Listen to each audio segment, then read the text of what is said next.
Hi, welcome back guys. This is your friend, Lettuce Head Fanfics. Back with amazing fanfiction. This is the series of What If Deku Had Endless Lives Quirk. Now before starting, please give this video a like and subscribe to the channel if you want more videos like this. Now let's get into the fanfic. When I was 4, I thought I was quirkless or powerless, but once I was given a gift and a curse from Cammy herself, I knew I could do anything. Today was just like any other day. Kasumi was picking on a girl she deemed inferior. But this time was different. I decided to stand up for the quirkless girl. Kasumi! That's enough.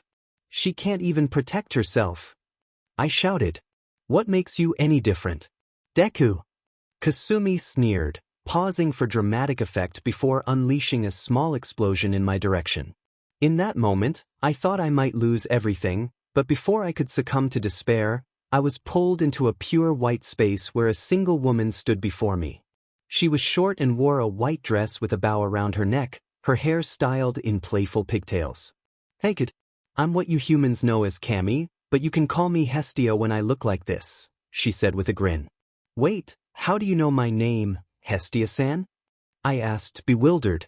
I watch over this universe, and if I didn't know someone, I'd be slacking off. But that isn't why you're here. I'm here to give you a little gift. What kind of gift? I inquired, curiosity piquing my interest. Hestia-san chuckled. It's a quirk. It's called adaptive resurrection. Every time you die, you'll wake up with a new quirk.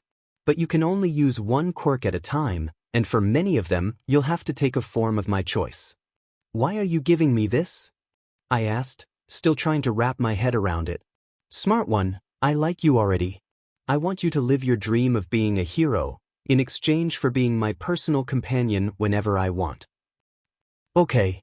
I stammered, feeling a mix of excitement and nervousness. Now, we need to give you a new quirk, or you'll be in trouble, she said, her tone suddenly serious. Do I get to choose which quirk? I asked hopefully. Of course, little Izuku. Your choices are kitsune physiology, hemokinetic constructs, or avian physiology. What do those mean? I asked, my mind racing. Well, kitsune physiology allows you to use the abilities of a kitsune, but only when you take that form. You would gain powers like foxfire, enhanced physical abilities and senses, flight, and dream manipulation. But remember, you must take the form of a kitsune to use this quirk. Then there's avian physiology, which lets you use the abilities of birds. You could sprout wings and adapt to different atmospheres, but again, you need to take a specific form. Last up is hemokinetic constructs, which allows you to create anything you can imagine using your blood. Just be careful not to overdo it, or you might feel faint. But don't worry about dying from that, I can help with that. So which one will it be, little Izuku? She asked playfully. If I don't pick one, can I choose later? I asked, hoping for flexibility. If the situation fits, I suppose you could, she replied. Then could I have the kitsune physiology quirk? I decided. May I ask why? She inquired, raising an eyebrow. Well, Kasumi is mainly fire-based and avian physiology seems a bit less powerful in comparison. Hemokinetic constructs wouldn't work well without a regeneration quirk. Always the thinker, Hestia-san said, smiling. She then kissed me lightly, and a blue glow enveloped me as my body shifted, granting me my new quirk. When the light faded, I found myself transformed into a small girl with a white tail and fox ears, wearing a white and blue-trimmed kimono. How do you like your new power, Izuku? Hestia-san asked. I don't know. It feels amazing, I stuttered, examining my new form. But did you have to make me a girl? You look cute. Plus, you agreed to be my companion, and now I can do whatever I want with you, Hestia-sama said, and I realized how much more influence she had over me. I knew I needed to keep her happy. Well, it's time to get you back to reality, Hestia-sama said as she began to fade. Suddenly, I felt a small explosion hit my face, jolting me back to the real world. Deku, what happened? Why do you look like that? Kasumi exclaimed, her voice filled with confusion as she continued to poke at me with small explosions. Each burn and bruise quickly faded away, but I had enough. I've had enough, I shouted, kicking Kasumi in the stomach. She flew backward and landed with a thud, unconscious. Oh, I'd better get her home before Mitsuki-sama worries. When I arrived at the Bakugu's apartment, I carried Kasumi in a bridal style. Mitsuki Bakugu burst through the door, her eyes wide with shock. Who are you? Why do you have my daughter? Mitsuki-sama demanded, taking Kasumi from my arms. I'm Izuku Midoriya, Mitsuki-sama, I stammered. Prove it. You steal green tea from Ka-san's shop whenever you visit, but when you get caught, she lets you have it anyway. Shut up. I believe you. Now go home before Inko comes looking for you, she ordered. After she finished, I flew back to my family's cafe with Hestia-sama guiding me through a mental link. When I arrived at Pale Moon Cafe, Ka-san was shocked to see a mysterious girl appear from the sky, claiming to be her son. Izuku, focus on your normal form to change back, Hestia-sama instructed. In an instant, I transformed back into my usual self, only to be tackled by Ka-san in a tight embrace. Izuku, she exclaimed, dragging me into her room to check for any injuries. Was it your quirk that made you look like that? She asked, concern etched on her face. Yeah, I replied, then turned to Hestia-sama. Hestia-sama, can I tell Ka-san about the gift you gave me? Tell her to hold your hand, and I'll explain, she responded. Ka-san, can you hold my hand for a moment? I asked, and she almost crushed it with her grip. When Ka-san and I returned to reality, she refused to let me out of her sight. Over the next 10 years, I worked alongside Ka-san in the cafe, embracing my kitsune form, which Hestia-sama called Kurayuki. Other than that, Kasumi has started to cling to me, expressing that she wanted me all to herself. However, she stopped teasing me, so I was okay with it. Over the years, Hestia-sama hasn't put me in any dangerous situations again, so I couldn't acquire any new quirks. Today was just like any other day. I got ready, became Kurayuki, and served customers at the Pale Moon Cafe for a bit before heading to school. On my way, a massive, muscular villain with a triangular head interrupted downtown traffic and began to fight Kamui Woods. Get ready, villain. Lacquered Chains Prison. Kamui Woods shouted, attempting to capture the villain, but was interrupted when a giant woman kicked the villain aside. Nice to make your acquaintance. Name's lady, she said, playfully exaggerating her introduction. What happened to the cool heroes like All Might? I thought, glancing at my watch. Crap, I'm going to be late for school. Lady quickly subdued the villain and handed him over to the police, her eyes momentarily sparkling with excitement before returning to their usual color. I'm going to be late for school, Izuku exclaimed, catching Lady's attention as she approached him. Hey, I could help you get to school. Thanks. Lady then picked up Izuku, enlarged her form, and gently placed him down at school. Thanks, Lady. Is there anything I can do to repay you? How about you bring me some of that peach ice cream from your family's cafe? Then we can call it even. Here's my number for when you get it. All right.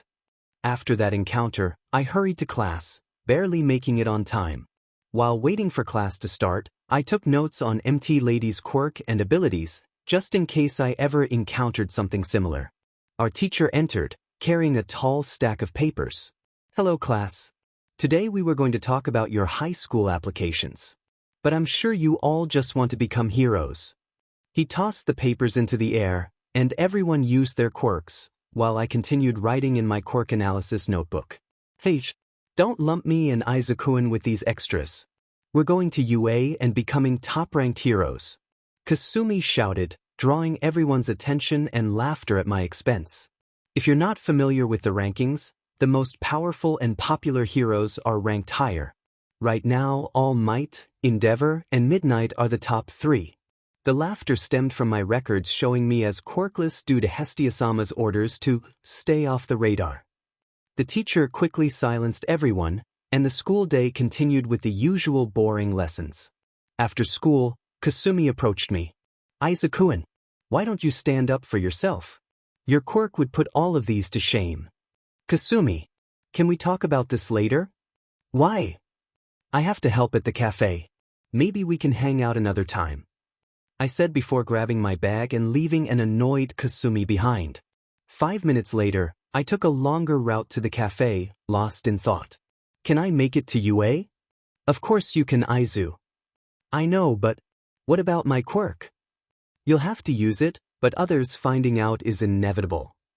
Guess you're right, Hestisama, I thought, just as I found myself trapped in a huge pile of slime. New meat shield. And this one is strong. Don't worry, kid, only a few more seconds and you won't feel a thing. The sludge villain taunted, trying to invade my mouth, but I was quickly sent back into my mindscape. Really, Izuku, you're going to need 2 quirks this time to filter that poison and deal with the sludge villain, Hestia-sama said, as orbs appeared around her. The ones on my right are for the poison. We have hemokinetic constructs and blood healing, both should be self-explanatory. I'll take the hemokinetic constructs this time, I said, kissing Hestia-sama and glowing red before returning to my normal state. Still as good as ever, but on my left we have voice manipulation, frost manipulation, and I'll throw in Leviathan physiology. I'll just take voice manipulation, I might not get another chance for it anyway. Once Hestia-sama kissed me, I was enveloped in pure white light, and my vocal cords felt strained. When the sensation faded, I was back in reality, still submerged in sludge. Well, better now than never to try it out. Sonic screech. I yelled, expelling the sludge from my lungs. When I looked around, the sludge was scattered across the ground. Better put this villain away and hand him over to the police. After collecting the sludge in a soda bottle, I heard a familiar voice. Have no fear, for I am here. But where's that villain? But All Might, is this what you're looking for? I called, waving the bottle filled with the sludge villain. Thanks, young man, All Might said, taking the villain from me as I headed back to the cafe. About 30 minutes later, while working as Kuriyuki at the Pale Moon Cafe, a loud explosion erupted a few blocks away. Kusan, I'm going to check out that explosion, be back in a sec. Stay out of trouble, I heard as I shifted back to my normal form and ran toward the commotion. When I arrived, I saw the sludge villain from earlier holding Kasumi hostage. Can anyone do anything? Kamui Woods yelled to the other heroes. I can't fit into a one-lane street, Emilady complained. If I go in there, I'll hurt the kid, Death Arms added. Sorry, but I have to make sure the fire doesn't grow any bigger, another hero said, and I thought, excuses. What happened to heroes who would try to save everyone, risking their own lives? With that thought, I took off, using my hemokinetic quirk to construct a blade while preparing my voice to confront the villain. As I formed the blade, I felt a sharp sting on both my wrists. I swung my blade at the villain's eyes and mouth, creating an opening to grab Kasumi and land safely behind him. Sonic scatter! I shouted, dispersing the villain and extinguishing the flames as the oxygen in the area was replaced with other gases. Did. I thought before being caught by MT Lady, who gently released Kasumi. You did great, Izuku-kun, Lady exclaimed, her voice nearly overwhelming me. Eche. I made your peach ice cream, I replied before transforming into my kitsune form and soaring away from the scene. Great, I'm exhausted and trying to escape the spotlight. After a while, I landed and returned to my normal form. Hey, good job back there. I heard from behind me and turned to see All Might standing there, before he shifted into a version of himself from 10 years in the future. Hello, sir. I assume this is your normal form, I said, earning a chuckle from All Might. Sorry, but do you know a private place where we can talk? Sure, my family owns a cafe. Since it's closed right now, we should be able to speak freely. Time skip Pale Moon Cafe after hours. Here we are. Now, what did you want to discuss, sir? What happened back there? Your legs moved on their own, didn't they? I suppose they did, but only after I realized the heroes wouldn't be able to help Kasumi. You knew the girl? Yeah, we were childhood friends. When we were little, she used to pick on me for not having a quirk, but once I got one, she seemed to stick by my side. Well, now people look at strong quirks and desire them for their own families. But the fact that your legs moved on their own means you may have what it takes to be a true hero. So I'd like to personally train you. I accept the offer, but my name's Izuku Midoriya. When I look like this, though, the other form you saw goes by the name Kuryuki. We can discuss this more tomorrow when we start training. Right? And you can call me Yagi Tashinori. Meet me tomorrow at Dagoba Municipal Beach for your training. Time skip unknown. Kitsune physiology, the ability to take the form of a kitsune, granting the user enhanced physical abilities, control over fire from their tails or mouth, dream manipulation, illusion manipulation, insanity inducement, possession, and shapeshifting. Their power increases with age, indicated by the number of tails they possess, which can max out at 9. Hemokinetic constructs, the ability to create nearly anything from the user's blood, though excessive use can lead to fainting from blood loss. Izuku's life force is directly connected to Kami's, ensuring he won't perish from this ability. Voice manipulation, the ability to control one's vocal cords, allowing the user to scream or sing beautifully. However, when screeching, the user must regain their breath before attempting to scream again. Training summary. After 7 months of cleaning Dagoba Municipal Beach, Izuku received the Quirk 1 for All from All Might. Over the past 2 months, he has trained with his acquired quirks, enabling him to fight All Might at 5% for half an hour before losing or passing out. Reality. After all that intense training, I have a toned body and my quirk is now on par with many pro heroes. However, I still feel unprepared for whatever UA has in store for the entrance exam. On the bright side, I now have 2 tails in my kitsune form and have gained some recognition as a voice actor for the Pale Moon Cafe, providing me with a stable financial situation. Izuku, get down here or you won't make it to the exams. Mom called from downstairs as I hurried down in my middle school uniform, which concealed my features well. Wait, here, I want you to have this necklace. Think of it as a good luck charm and a thank you gift from both Eri and me. Thanks, Mo. I'll make you proud, I replied before rushing off to Ua, determined to avoid any train-related mishaps. Time skip after the written exam.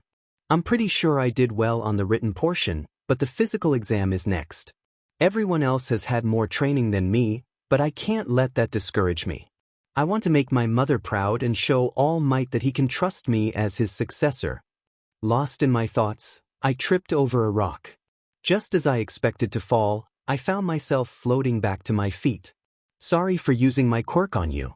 My name's Ochako Uraraka, nice to meet you, said a brunette girl with a round face. Thanks, Uraraka-san. I'm Izuku Midoriya, but most people call me Aizu. Good luck with the exams, maybe I'll see you later, I said as she dashed off, her eyes sparkling for a brief moment. Time skip after present mix assembly. After the brief assembly, I headed to the mock city field in the green tracksuit Mom had bought to replace the one I tore during my 9-month workout. As I surveyed my opponents, I overheard someone say, "Ignore him, I heard he was quirkless." Great. They're already underestimating me. I should go wish Uraraka-san good luck, I thought before being approached by a blue-haired guy with square glasses. Sir, if you're here to distract her, please leave. Sorry, but I just wanted to wish her good luck. People are already underestimating me, so let's not make assumptions, I replied before moving toward the gate, ready to sprint into the city. No countdown, once he says start I need to go. Start! Present Mike shouted, and I transformed into my kitsune form, racing toward the robots near the entrance. What are you waiting for? In a real fight, there are no countdowns. Darn. I haven't practiced this form much. But I have a head start, I just need to keep moving and take down robots. I thought as I soared around the city, breathing fire and melting the robots. Nice, that's 21 points in 2 minutes. Time skip 5 minutes into the exam. After accumulating 52 villain points, I heard buildings collapsing and spotted a giant robot looming over the city. That's the 0-pointer. Seriously? I flew close to the ground, helping people escape from the rubble. When I saw Uraraka-san trapped, I couldn't hold back. I shifted to my normal form, channeling 5% of one for all throughout my body before leaping toward the robot's face, pulling back my fist. Meteor crash! I shouted, striking the robot's face and shattering its upper half. Hestia-sama, Please switch me to Kuriyuki and help me get out of here. Sure, that girl down there wouldn't let you crash anyway. I transformed into Kuriyuki and flew down to where Uraraka-san was. Are you alright, Uraraka-san? I asked as I reverted back to Izuku. Wait, are you okay? She exclaimed, looking a bit pale. Yeah, my arms and legs are just sore, I replied before an elderly woman approached us. Are you two alright here? Actually, could you help her leg, recovery girl? I asked. Sharp eye, but yes, she said before gently touching Uraraka-san's leg and moving on to assist other applicants.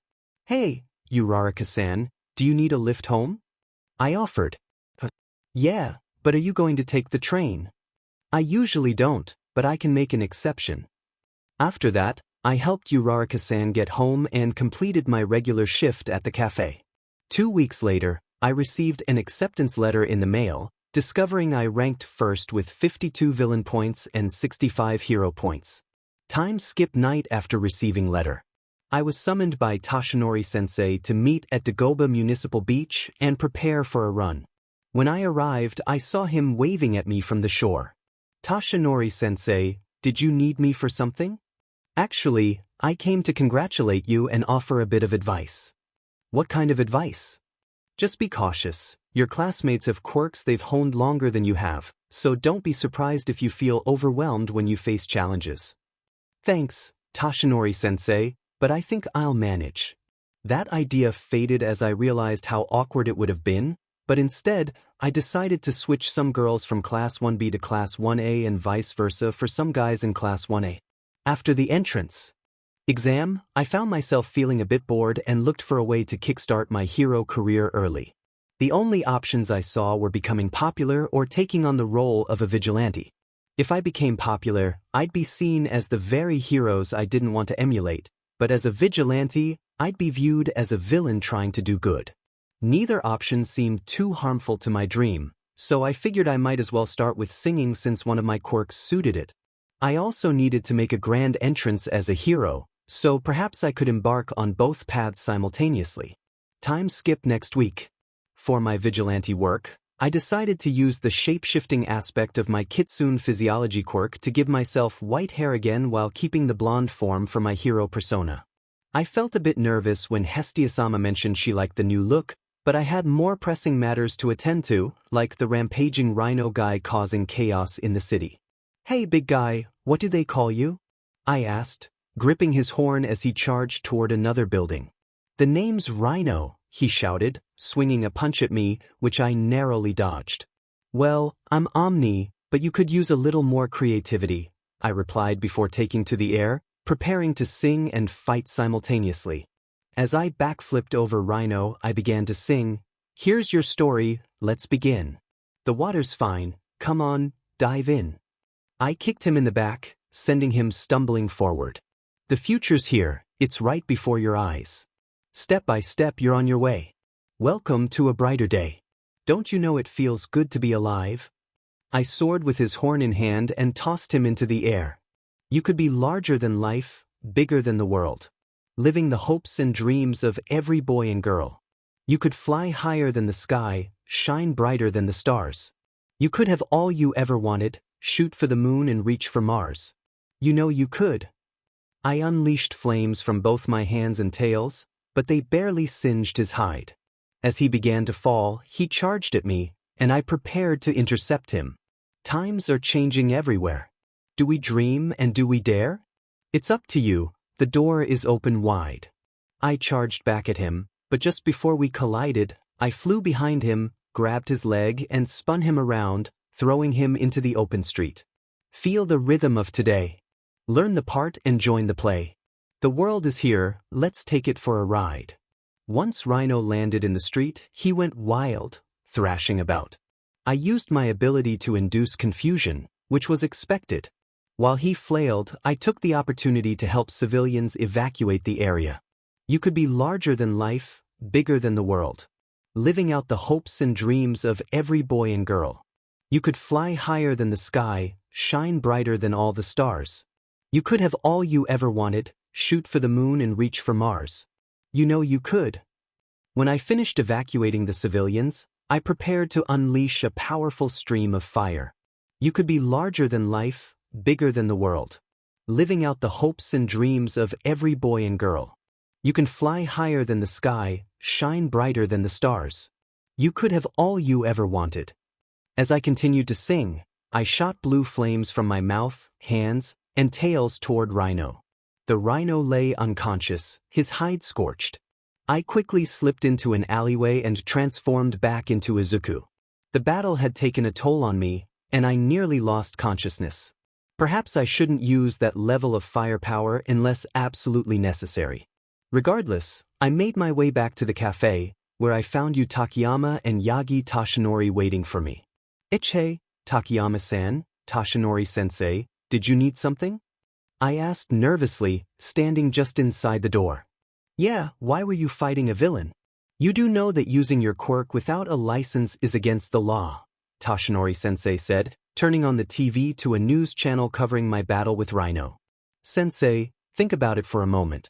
If I hadn't done anything, the civilians would have been in danger, and the heroes might not have arrived in time or would have made excuses like, 'His hide is too tough,' or, 'I might hurt the civilians,'" I explained while preparing Takayama-san's peach ice cream and Toshinori-sensei's plate of dango. "I understand that, but they could put you in jail for this kind of thing." "I don't care. Even if they put me in jail or worse, as long as I know people are safer because of my actions, I can rest easy," I declared, turning my attention to the TV and listening to the commentary. This fox girl going by the name of Omni just single-handedly took down a villain suspected to be on par with Crimson Riot's defense. However, we believe this girl was a vigilante and is likely hiding in a different form among us, a male reporter stated before the camera shifted to his female co-anchor. That may be true, but if you look at the footage, they prioritized subduing the villains safely after evacuating everyone in the vicinity. It appears they were prepared to use their super move and chose to ensure civilian safety over continuing the fight.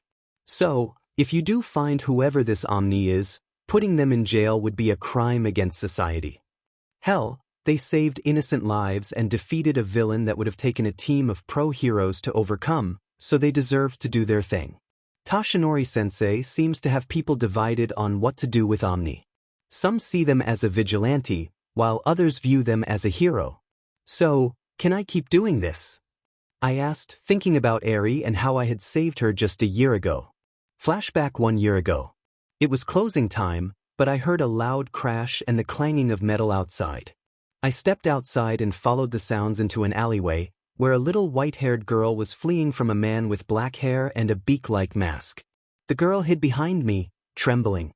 "Sir, what did you do to this girl?" I confronted the man. "We were just playing a little game. Now scram, kid."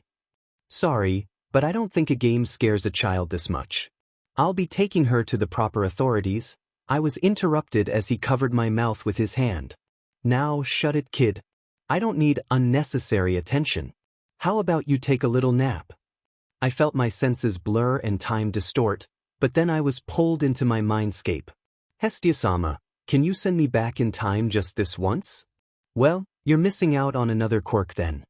"I know, but I don't want to frighten that girl with a new quirk I don't know how to control." "Alright, rewind. Now." Rewind 30 seconds. "Now shut it, kid." I interrupted him by transforming into my kitsune form, wrapping my tails around his hands. "Overhaul, leave her alone. You'll never beat me. If you strike me down, I'll just come back twice as strong as before." I conjured a blue fireball in my hand. "Now scram." After I released him, he walked away slowly. "Come on, I'll take you to my home and maybe Kasen could adopt you," I said, smiling at the girl behind me. Flashback and "Toshinori-sensei, I just don't want anyone to suffer like Eri did.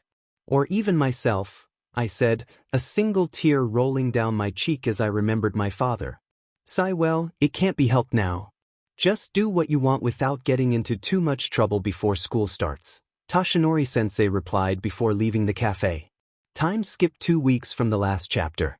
I hadn't had any outings as Omni lately since I was preparing to move into the UA dorms and attending meetings with the UA staff about my quirk and role as Omni.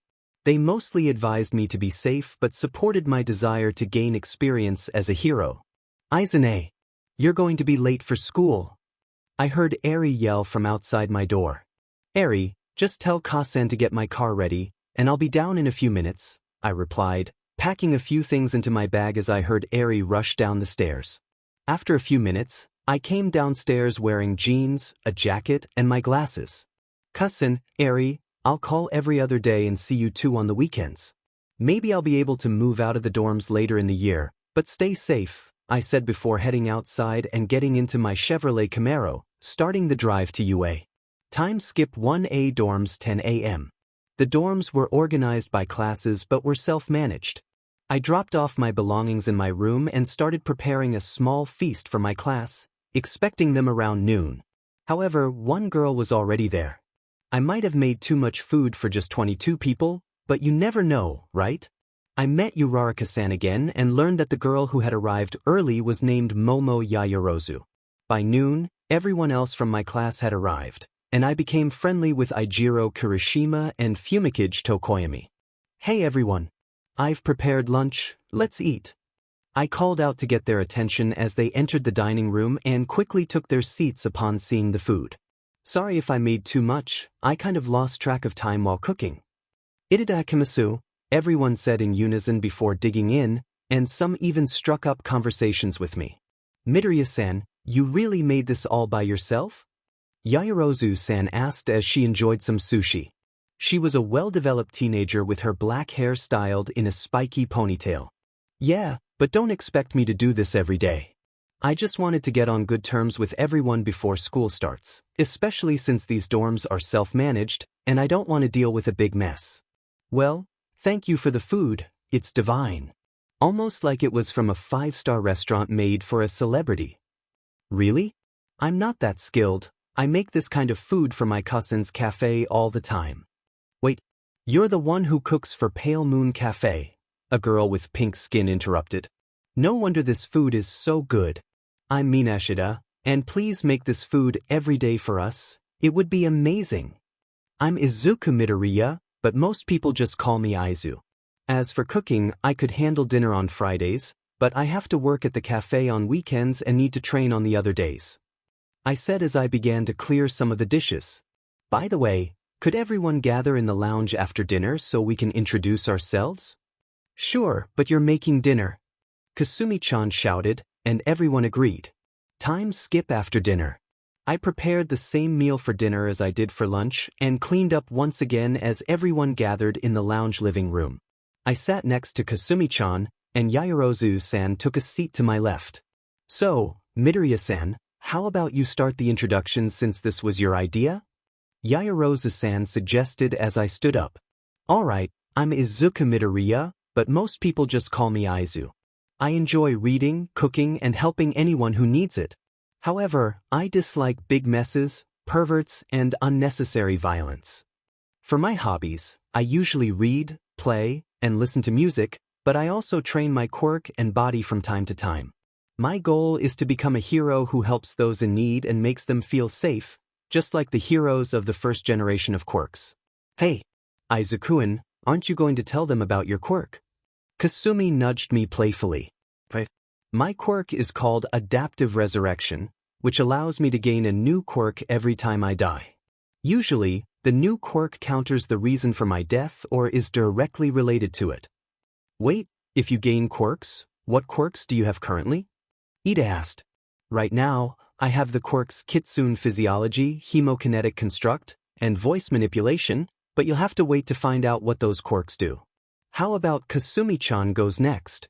Time skip, don't worry about the introductions, here are their names and quirks. Kasumi Bakugo.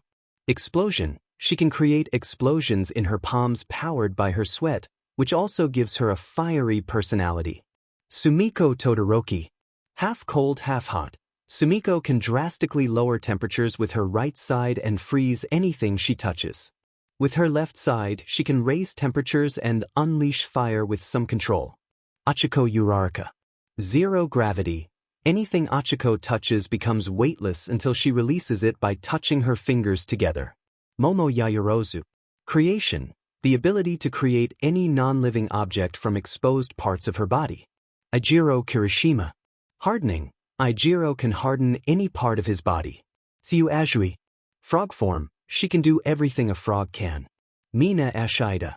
Acid, she can produce acid from her skin and control its solubility and viscosity. Toru Hagakure. Invisibility, she is invisible. Tenya Ida. Engine, with the engines on his calves, he can move faster. Daichi Kaminari. Electrification, she can release volts of electricity from her body. Fumikage Tokoyami. Dark shadow, he holds a living shadow within him that grows stronger in the dark. Minoru Mineta. Pop-off, he can detach the ball on his head that can stick to practically anything. Kyokujiro. Earphone jack, she uses the jacks on her earlobes to create sound waves or amplify her hearing. Yuga Oyama. Naval laser, he can shoot a laser from his navel area. Tsuka Kendo. Big fist, she can enlarge her fist, enhancing her strength. Koji Koda. Ani voice, he can communicate with animals. Mizo Sho. Dupli arms, he can morph any of his 6 hands into a mouth, ear, eye, or hand. Mashireo Ojiro. Tail, he has a tail. Antasuro. Tape, he can shoot out tape from his elbows. Burashiza. Vines, she can create vines that sprout from the ground. Rikido Sato. Sugar rush, when he consumes sugar he gets a temporary boost in strength, speed, and durability. The next day. After that informative day, I called my mom and got ready for my first day at UA. Thankfully, my uniform hides most of my muscles, which means Kasumi probably won't stare but will likely glare at me for my quirk. With that said, I made some katsudon for myself and waited for the rest of my class to wake up. When I sat down to eat, I noticed Yaoyorozu reading. Midoriya, could you make me some breakfast? She asked, her focus still on her book. First, what happened to the san at the end of my name? Second, I'll do it but you owe me later. Third, your charm won't work too well on me, since my family is mostly female and they all try to ask for favors that way. I said, making her pout before I walked to the kitchen. Well, what do you want? How about some grilled fish? Yaoyorozu replied, returning to her reading. Once I returned with her food, she devoured it almost immediately. I started eating as everyone else walked in and prepared some pre-made breakfast. After about an hour, we all headed to class, and I had to report to the staff room for something. Staff room? Excuse me. I was told to come here before class, I said as I entered the staff room. Young Midoriya, glad you could make it. We need to discuss today a bit, Tashinori-sensei replied, and I noticed midnight, cementos, ectoplasm, and present mic. Today, your class will conduct a quirk evaluation test, which will help us rank you for later. We will be watching over your class to ensure you perform at your best, or you may face expulsion. Sensei, I understand, but I can't go all out, I replied as I moved toward the door. And why is that? Midnight asked before I left the room. Well, I don't want to hurt myself in the middle of a test. Plus, I think my peers have great potential and I don't want to ruin that, I said as I exited the staff room. Class 1. When I arrived in the classroom, I could already hear someone yelling through the wall. Get your feet off the desk. Do you have no respect for our upperclassmen who used them? Ida was saying, and I walked in just as he was arguing with Kasumi about respect. That wouldn't end well. No, I don't. Kasumi yelled back, and then she noticed me enter the class. Izuku-in. I saved you a seat, she shouted, pointing to the chair behind hers. I hope that wasn't a metaphor for something, as I noticed Ibara Shiozaki sitting behind me. So, what did the teachers want? Kasumi-chan asked as she settled into her chair, her legs resting against the back. They wanted to warn me about using my quirk during today's evaluation test. I replied simply as Ashida-san joined our conversation. Did they tell you anything else? The pink-haired girl asked, practically bouncing into our discussion. Nothing much, just that our teachers are Midnight, Cementos, Ectoplasm, Present Mic, and All Might. But I don't think any of them is our homeroom teacher, I said just as a giant yellow caterpillar crawled into the classroom. Class, quiet down, the man said as he unzipped his sleeping bag. I'm your homeroom teacher, Shota Aizawa. Now, put on these uniforms and meet the rest of your teachers in the PE field. Time skip PE field. Once we all arrived at the PE field, I noticed Mineta staring at the girls and Kaminari eyeing the guys. The uniforms, emblazoned with UA, felt a bit snug on me. Perhaps I should have submitted my new measurements. Okay everyone, today you will all be taking a quirk evaluation test. This test is crucial for your future courses. Bakugu, please step up, Aizawa-sensei ordered as Kasumi-chan pushed her way through the crowd. Now, how far could you throw a baseball in junior high? 63 meters. Now try it with your quirk, but stay within that circle, otherwise, everything goes. Kasumi-chan smirked at the challenge, grabbed the baseball, pulled her right arm back, and threw it. As she released the ball, she activated her quirk and shouted, "Take that!" 702 meters, Aizawa-sensei's device announced, and the crowd erupted in excitement. We can use our quirks. The hero course is the best. This is going to be fun. Those were just a few of the cheers I heard before Aizawa-sensei spoke again. You think this is fun? The last place student will be expelled from the hero course. He paused for dramatic effect, and a few jaws dropped. Midnight Sensei then approached Aizawa-sensei and said, "Midoriya, since you scored first overall in the entrance exam, you should set an example for your peers." She finished with a playful smile. I took the ball and stepped into the circle, hearing Aizawa-sensei's voice. "Young Midoriya, just enough power to avoid breaking anything.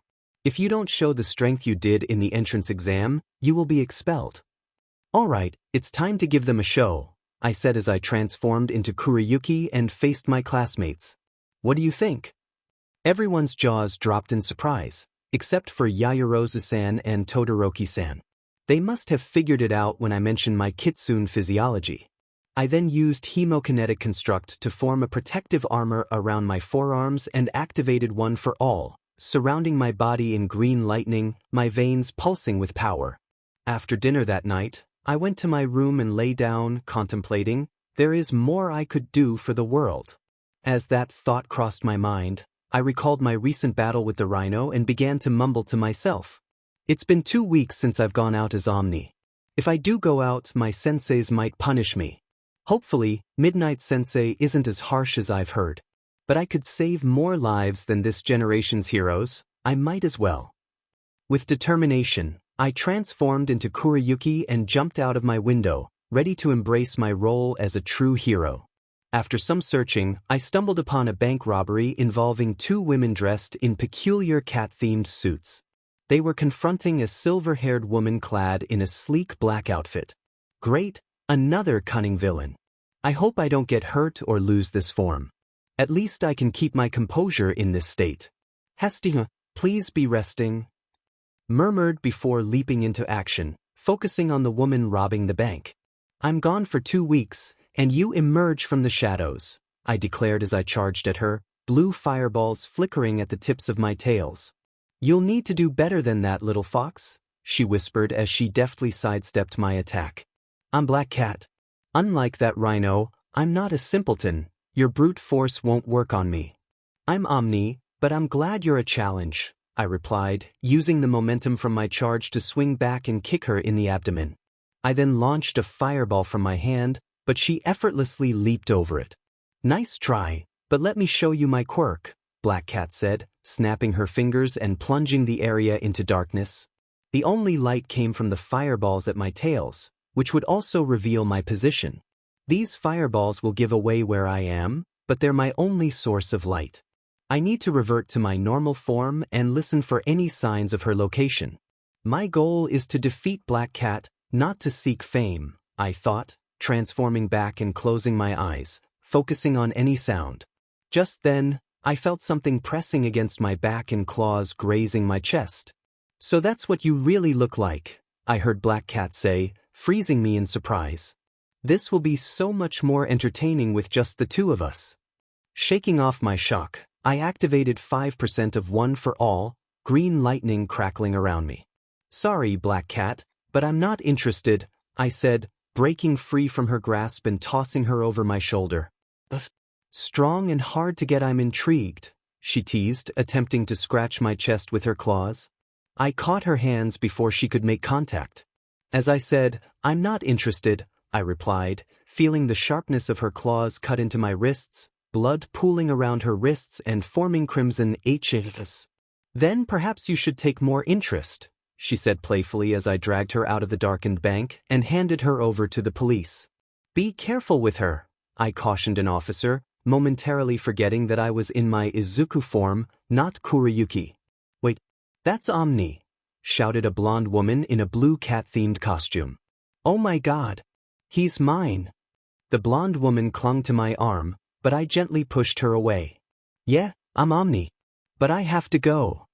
I called out to the crowd as I transformed back into Kuriyuki and soared into the city. After a bit of flying, I spotted a man downtown in strange armor wielding whips made of energy. I landed a short distance away, joining Gunhead. Omni, what are you doing here? Gunhead shouted, drawing the villain's attention to me. Let's just say I got bored waiting to become a pro and thought I could do more now than later, I replied, switching back to Izuku and using my blood-like armor to cover my hands. Hey, psycho. Time for some fun. I shouted, charging at him as he attempted to slice me in half with his whips. I slid under them and grabbed his leg, using my momentum to trip him. Demon Kid. Stop getting in my way, he growled, struggling to rise in his heavy suit. Like you could accomplish anything. I'm 15, and I can do more than you ever could. I retorted, slamming my fist into his back and leaving a noticeable dent. I then jumped onto his shoulders. Get off me, brat, he shouted, but his arms couldn't reach me. Sorry, but you won't need this in prison. I yelled, ripping off his helmet and using my blood to enhance my jump. Taking a deep breath, I shouted, Sonic is a... The villain clutched his ears, blood trickling from them as he fainted. You know, I could have handled this guy myself, Gunhead complained. Yeah, but a few broken windows are better than your missed shot hitting a civilian. Plus, I needed a stress reliever. Maybe I'll see you another time, I said before transforming into Kuriyuki and flying back to the dorms. I landed in an alley a block away from the dorms and transformed back into Izuku as I walked inside. What took you so long? A feminine yet stern voice asked. I was out for a walk, I replied, rubbing the back of my head as I realized I was speaking to Sumiko Todoroki, who wore shorts that barely covered her bottom, a jacket, and a black shirt underneath. What are you doing up, Todoroki-san? Don't change the subject. Just call me Sumiko, she said, stepping closer and looking me directly in the eyes. Why were you on the news? Tell the truth, your torn shirt, blood-stained clothes, and the news coverage suggest otherwise. Okay, no need to drop the temperature a few degrees, I replied, lifting her into my arms and setting her gently on the edge of the couch while I took a seat in a chair. All right, I went out as Omni and stopped 2 villains, as you already know. Yeah, but why did you reveal your true identity to the world? She asked, poking my chest playfully. Well, when I fought Black Cat, I kind of forgot I was in this form. So now I guess everyone knows, but that's not really a bad thing. After all, I don't have to save energy to maintain my form. Any other reason? I kind of forgot about that. Plus, if I stayed in my Kitsune form, I'd give away my location during that fight, which would have been an even bigger disadvantage than dealing with my own nerves. I chuckled at my own reasoning. At least you made it back safe, she mumbled to herself. Does the stoic Sumiko-chan worry about me? I teased before she playfully pulled me onto the couch, ending up on top of me. Yeah, idiot. I care about you. Don't go out without telling me, she said before drifting off to sleep, and I soon followed, wrapping my arms around her. Don't worry, I promise to come back to you every time, I whispered before falling asleep, thinking she didn't hear me, but her lips curled into a smile as we slept through the night. After that eventful night, I woke up with Sumiko-chan still resting on me. I carefully placed her back on the couch and went to start making breakfast, but I was interrupted by Yayarosa-san, who was watching the news. Midoriya-san, I didn't think you'd try something with a girl so soon after starting high school, she said, changing the channel. So what did you do last night? You're literally watching the news. The answer is right in front of you. I'm going to take a shower, let's continue this later, I said before walking away. Time skipped 20 minutes later. Once I was dressed in my uniform, I made a quick breakfast of katsudon before returning to talk with Yayarosa-san. Anything else you wanted to discuss? Yeah, why did you go out and pretend to be a hero when the teachers probably told you they were responsible for you? Think about it, why should I wait a year or two to get my hero license when I could save lives now? What would you do with your great power? Fair point, but I'd use my power to protect innocent people. Also, why didn't you make some food for me? I told you it was a one-time thing, and you still owe me a favor. But if you want to protect people, why wait? After all, a hero's job is to protect others, even if their life is on the line. But not many pros hold that kind of ideal. I said as I finished my breakfast. Most heroes seek fame or wealth above all else, but a hero, by definition, is someone admired for their courage, achievements, or noble qualities. These days, heroes are often just those who fight evil, protect the city, and use their quirks for what is deemed the greater good. At this, Yaoyorozu-san stared at me in shock as Sumiko-chan woke up and I began to do the dishes. How do you know so much about heroes? Not even the teachers would be able to discuss heroes this deeply. Well, I grew up around heroes my entire life, retired or not. My family consists of heroes from around the world, many of whom worked under a company led by my grandmother. You may have heard of her, Captain Marvel. I noticed someone drop to the ground behind me, and it sounded like someone was in shock. Something wrong? When I looked back, I saw a sleepy Kasumi, Ashida-san on the floor, and Achiko holding her jaw, looking pained. Yeah, are you trying to brag, Izuku-kun, or were you talking about ideology again? Kasumi asked while rubbing her eyes. Ideology, but maybe we can continue this conversation later if you want. I said before picking up Sumiko-chan bridal style and carrying her to her room. Time skip about 2 p.m. While everyone was waiting for our hero studies teacher, I was reading up on some articles about Omni. Most of the articles were titled, "What's their quirk?" or "Is Omni a hero or villain?" But all this made me wonder more about what I was really doing. "I'm coming through the door," said a booming voice outside the class. Like a normal person. That booming voice belonged to All Might, to no one's surprise. Before everyone could start fanboying or fangirling over him, he began to speak. "Hello, young students. Today we'll be doing a special exercise in field beta, but first." He paused as the wall opened to reveal 20 metal briefcases. "You'll get into your hero costumes, but as you suit up, I need to talk with young Midoriya." Once everyone grabbed their assigned case, I walked to field beta with All Might Sensei. "Sensei, what did you need to talk about?" "First of all, why didn't you submit your costume application?" "Well, my Kitsune form already comes with battle gear, and I could just ask Hestia-sama to create clothes for me on the go. Plus, the suit wouldn't be of any use once I used a physiology quirk, so why bother with one when I technically have one at all times?"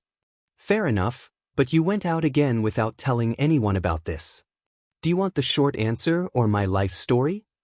"We have some time. Share just a bit of your life story." "I grew up in a family of heroes who would do anything to help those in need. Since I was quirkless, I was made fun of by my peers who had quirks and used them to harm me. When I came home from those experiences, my cousins, aunts, Ka-san, and basically any female relative took care of me until there were no more problems.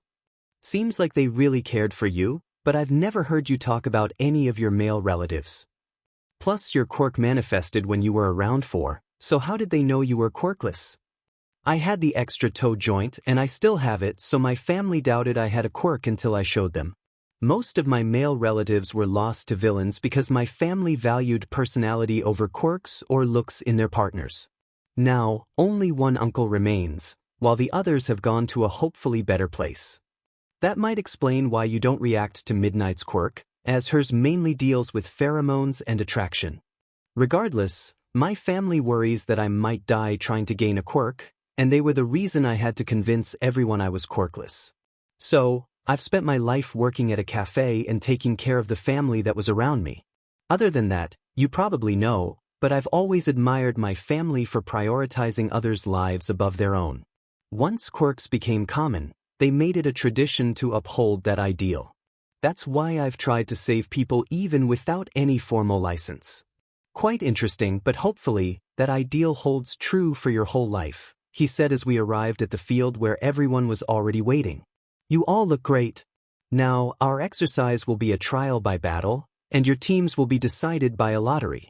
Your teams will consist of a 2-person hero team against a 2-person villain team. All Might Sensei announced as everyone took a team letter, and I found myself on Team B alone. Now that you're in teams, I'll explain the goal for each team. The hero team needs to capture the villains with this capture tape or any other method that works. They can also touch the bomb to win. The villains can capture the heroes or stall until the match is over. Each match will last 10 minutes, and I'll have my peers watching and ready to intervene if necessary. With that said, Midnight Sensei interjected with a mischievous smile, let's start with some punishment. Team B as the hero versus Teams A and E as the villains. Midnight Sensei, I will get you for this, I said, a dark aura surrounding me. Reconsider. Please, she replied, hiding behind All Might Sensei. Ahem. Izuku, you will be fighting alone as the hero against Bakugo, Todoroki, Kendo, and Yaoyorozu as the villains, Aizawa-sensei stated as he pulled out his phone. Before you say this is unfair, we have an odd number of teams, so there had to be 1 team versus 2. Midnight suggested this would be Izuku's punishment for putting himself in immediate danger without warning anyone, and the rest of the staff agreed.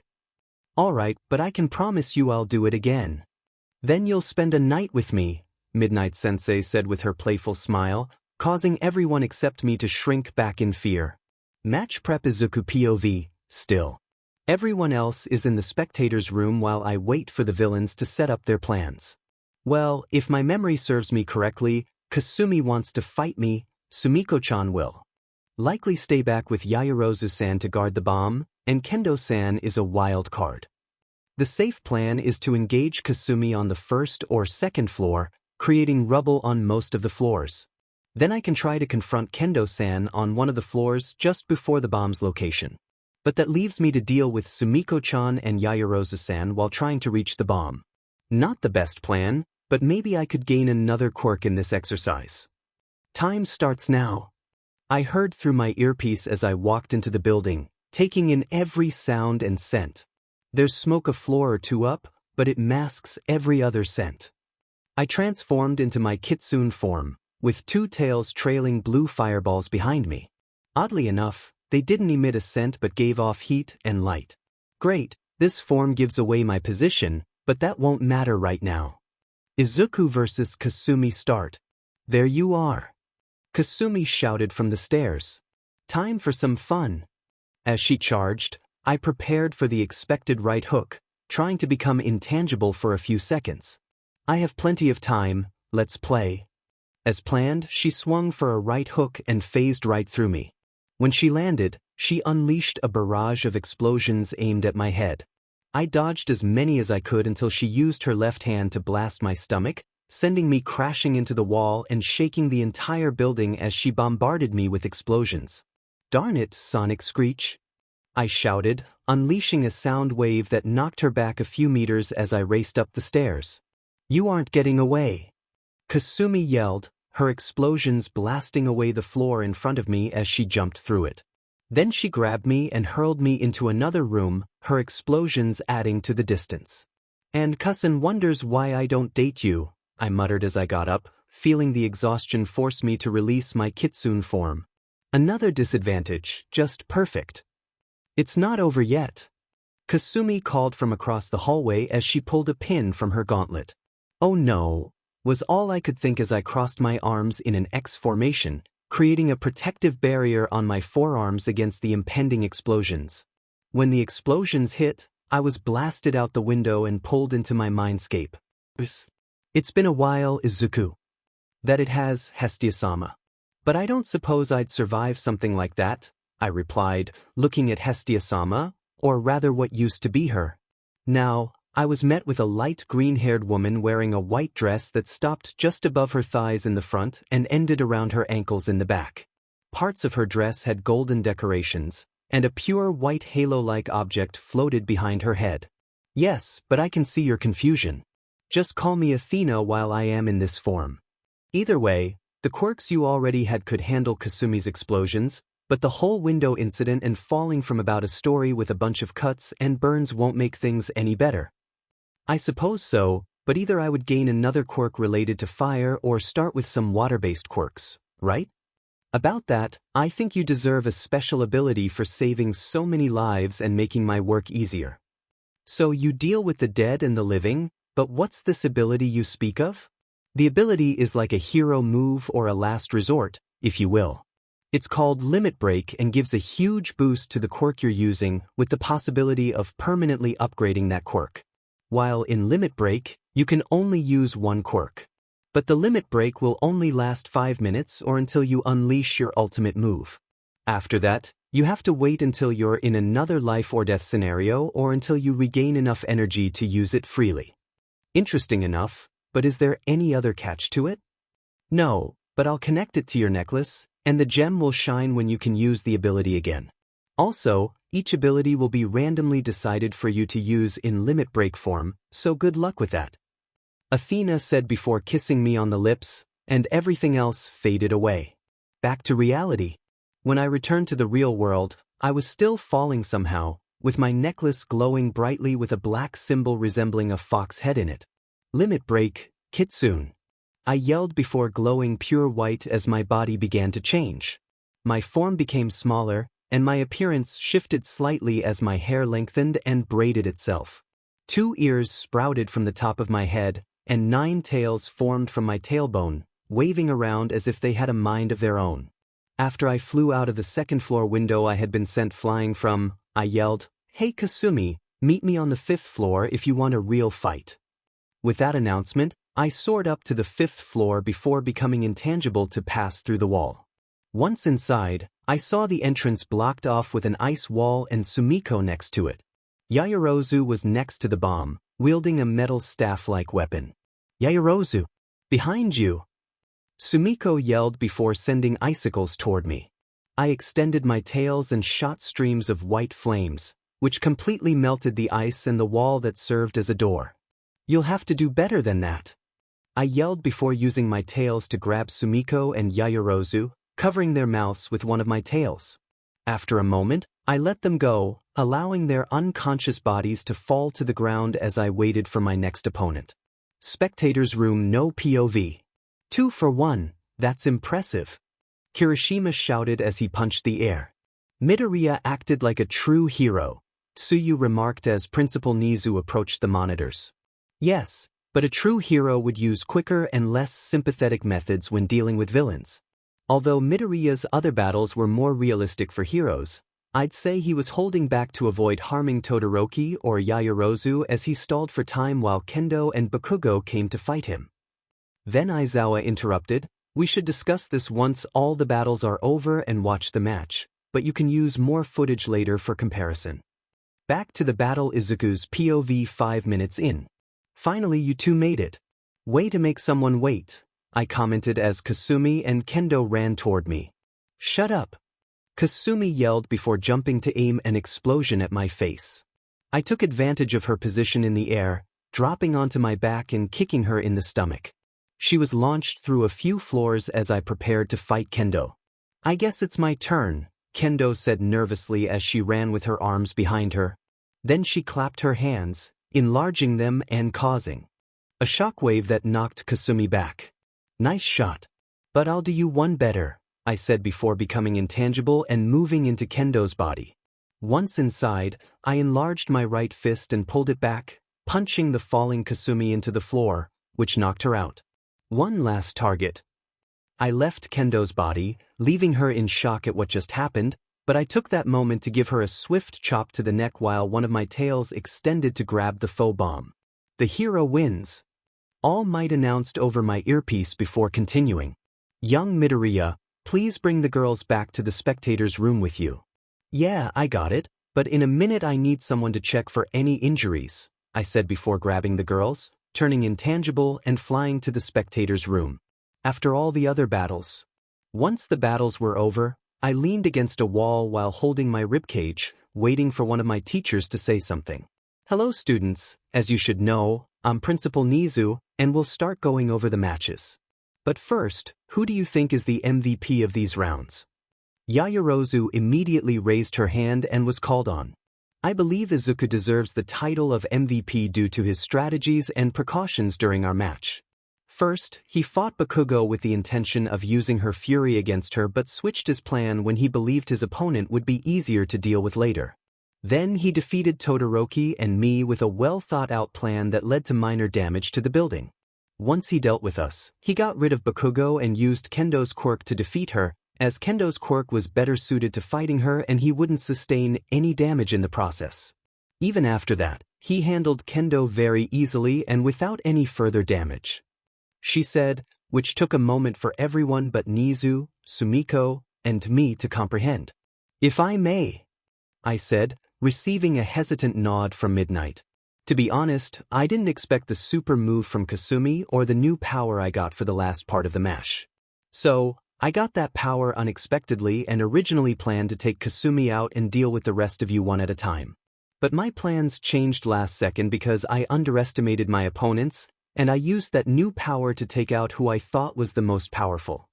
After that comment, both Yaoyorozu and Sumiko blushed lightly. "Well said, Midoriya," Nizu remarked. "But take a compliment for once. Even your family said you hated compliments like a vampire hates sunlight. Either way, I can't deny that sudden boost in power was unexpected and likely the reason for your victory, but your ability is supposed to work like that, isn't it?" he said, tilting his head as everyone else in the room turned to look at me. "Yeah, but I already had quirks to counter Kasumi's explosion quirk. So instead, Athena-sama granted me an ability called Limit Break. This ability gives me a significant power boost for 5 minutes or until I exhaust all the energy through an ultimate move. Regardless, my quirk, or rather my gift, is meant to assist me when I should be at my end, and since I received this new ability from Kami herself, I can't complain." As I finished speaking, I noticed a mix of confusion, jealousy, and anger in the room.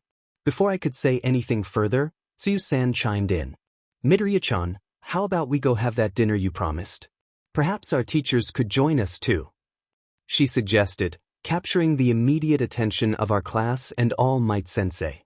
"Definitely," All Might Sensei exclaimed, earning curious stares from his peers before he leaned in and whispered to them, "Just come along, young Midoriya's cooking tastes as if it were made by Kami herself." "Is it?" I asked, receiving a few nods in response. "Well, this weekend I have some work to do, so after today, you're on your own for food." "Please tell me you're joking," the entirety of Class 1A shouted in unison. "Powers so far. Look for Superpower Wiki for more info. Adaptive Resurrection, lives forever, but when given a fatal wound, the user gains a new power. Kitsune Physiology, transform into a fox spirit with various powers. This form requires more energy than any other quirk to maintain. Hemokinetic Construct, extract blood from wounds to create practically anything. If too much blood is used, the user may feel lightheaded or faint. Voice Manipulation, control the frequency and tone of one's own voice. Limit Break, gain a significant power boost to one random quirk for 5 minutes or until too much energy is expended. May evolve or upgrade a power after use. Stuckton, Harem, Kasumi Bakugo, Sumiko Todoroki, Momo Yaoyorozu, Ochako Uraraka, Yu Takayama, MT Lady, and Felicia Hardy, Black Cat. Anything requests? Powers, love interests, or future villains? Next time on Kami's Gift, a spider. Each generation seeks new symbols, new people, new names. They want to distance themselves from their predecessors. It's Friday, and our classes were pretty normal as the results of the quirk evaluation and battle trial were still being finalized. Right now, I was in my room tinkering with a new utility for my hero outings, specifically crafting nearly indestructible bracelets to enhance my defense and store energy for my limit burst ability. "Izuku, you're going for another hero outing today, right?" I suddenly heard. "Yes, Athena. Just be ready to pull me into the mindscape again." "Sure, but I'll be dragging you to an astral plane from now on for my convenience." "I'll grab some popcorn, see you soon." The mental link cut off, leaving me with a dull ache. I slipped on a bracelet on each wrist just as my door burst open. "Izuku-an, get to the kitchen now," Kasumi yelled, pulling me by the arm. "Kasumi! What happened this time?" I exclaimed as she tossed me from the hallway into the living room, then into the kitchen. "Well, Miss Perfectionist here just set the oven on fire trying to cook dinner," she shouted. I turned to see Yaoyorozu using a fire extinguisher on the flames. In a moment of urgency, I transformed into my kitsune form, noticing I had gained another tail, making it 3 now. My hair turned black and braided, and my body felt more robust than before, with my tails now having heads that seemed to move independently. "Calm down," I said, extending my palm to absorb the fire. "I'm heading to visit my family for the weekend. Only call me back if it's a life-threatening situation, not just a burnt dinner. I'll be back Sunday afternoon." I returned to my room, grabbed a small suitcase, and left to find my time skip Pale Moon Cafe 5 p.m. Once I arrived home, I was greeted by a reporter outside the cafe. "Hello, you're Omni, right? We have so many questions for you. Please, come back tomorrow, and I'll answer your questions in a more private setting." I interrupted, trying to disperse the crowd. "Wait, one question. What is your goal with your work?" "Fine. I don't want anyone else to suffer the loss of someone precious. No one should have to go through that. Now, if you'll excuse me, I have a meeting tomorrow with news networks." I entered the Pale Moon Cafe. Inside, the atmosphere was calm with only a few regular visitors. I headed upstairs to my room to unpack. After settling in, I opened my door to be greeted by Eri and Kasen, who hugged me tightly. "Izune, you're back." Eri exclaimed as I lifted both of them off the ground. "Yeah, but I have meetings tomorrow and hero outings planned for every night. So, Eri, I promise we'll do whatever you want on Sunday, okay?" I said, carrying her on my shoulders as we headed downstairs to the break room. "Let's get you to work," Kasen said, holding up a dress. "I know you can shapeshift in your kitsune form, so let's make the most of it." I spent the rest of the day as Kuriyuki, a brunette kitsune with one tail. Time skip hero outing regular Izuku. After finishing my shift, I stepped out into the public, waiting for any emergencies. Luckily, a man in a strange wingsuit flew overhead, being pursued by a female masked hero swinging through the air. "Finally, time for you to save the day, Izu," Athena remarked, munching on popcorn. "Right?" I thought, feeling a bit nervous. I transformed back into my 3-tailed kitsune form and flew toward the winged man alongside the web-swinging hero. "Hey, you're Omni, right? I'm a big fan, named Spider-Gwen. Can you help me out here?" she asked as my tails ignited with flames. "Sure, but we need to talk later," I replied, soaring above the winged man. "Hey, look out!" I shouted, kicking the man in the back and damaging his wing device. "Got him!" Spider-Gwen cheered as she ensnared the villain in webs. "Where do you want to talk?" Time skip Pale Moon Cafe. After the confrontation, I brought Spider-Gwen to the cafe, which was now closed. "So, I'm guessing your name is Gwen. Not the best name for a vigilante, if I'm being honest." "How did you know I was a vigilante?" she asked, removing her mask as I reverted to my normal form. "I was once one too, but that secret got out quickly." I set a cup of freshly brewed tea in front of her and gestured for her to sit. "But I have to ask, why are you doing this? After you fought the rhino, I admired your courage to step up when no one else would. After your battles with Black Cat and Whiplash, I really wanted to help people like you and follow in your footsteps." Chuckles, "That's commendable. But you should realize that if I hadn't intervened, it might have looked like you were aiding that villain. No offense, but you need to ensure civilians are safe or have a better plan than just chasing someone down. You're Omni, a vigilante who appeared out of nowhere and saved countless lives, unlike seasoned heroes like Endeavor who charge into battle without hesitation, right, Izuku?" I set my tea down, adjusted my glasses, and activated holographic screens displaying my past encounters with villains. "Take a look at these battles. You may have seen them before, but what do you think is my first plan of action? Save the civilians, confront the villain, and then leave, right?" "Exactly, but each battle presents its own challenges. From overwhelming brute strength to stealthy attacks and dangerous weaponry, I have to stay vigilant." "Why do you care? You just met me," she exclaimed, rising from her seat and slamming her hands on the table. Because we're similar. We could support each other, and I'd be happy to teach you a few things about your spider quirk. How would we do that? We can team up to take down villains together. However, I still have to attend UA, so I could help you get enrolled there or have you work here with your hero training to be prepared at any moment. Wait, UA? The best hero school in the world? I'm totally in. I appreciate your enthusiasm, but do you have any family nearby? My family lives in America, but I'm here with my dad on a business trip. He's a commissioner for the New York police, so I doubt he'd let me stay in Japan. I'll speak with him, but you should head out and meet me back here with your father tomorrow around 7 p.m., okay? Okay, see you, she called out before leaving the cafe and swinging away into the city. Izu, you're making a lot of work for yourself. I know, but it will all be worth it. Powers so far. Adaptive resurrection. Each time Izuku dies, he is revived with a new quirk to prevent the cause of his death. Kitsune physiology. Izuku transforms into Kuryuki, gaining all the powers of a kitsune, though this form requires significant energy to maintain. Hemokinetic constructs. Izuku can extract blood from a wound to create various constructs, but using too much blood can leave him lightheaded. Voice manipulation. Izuku can control the frequency and tone of his voice to create powerful sound waves, but it depletes his oxygen supply.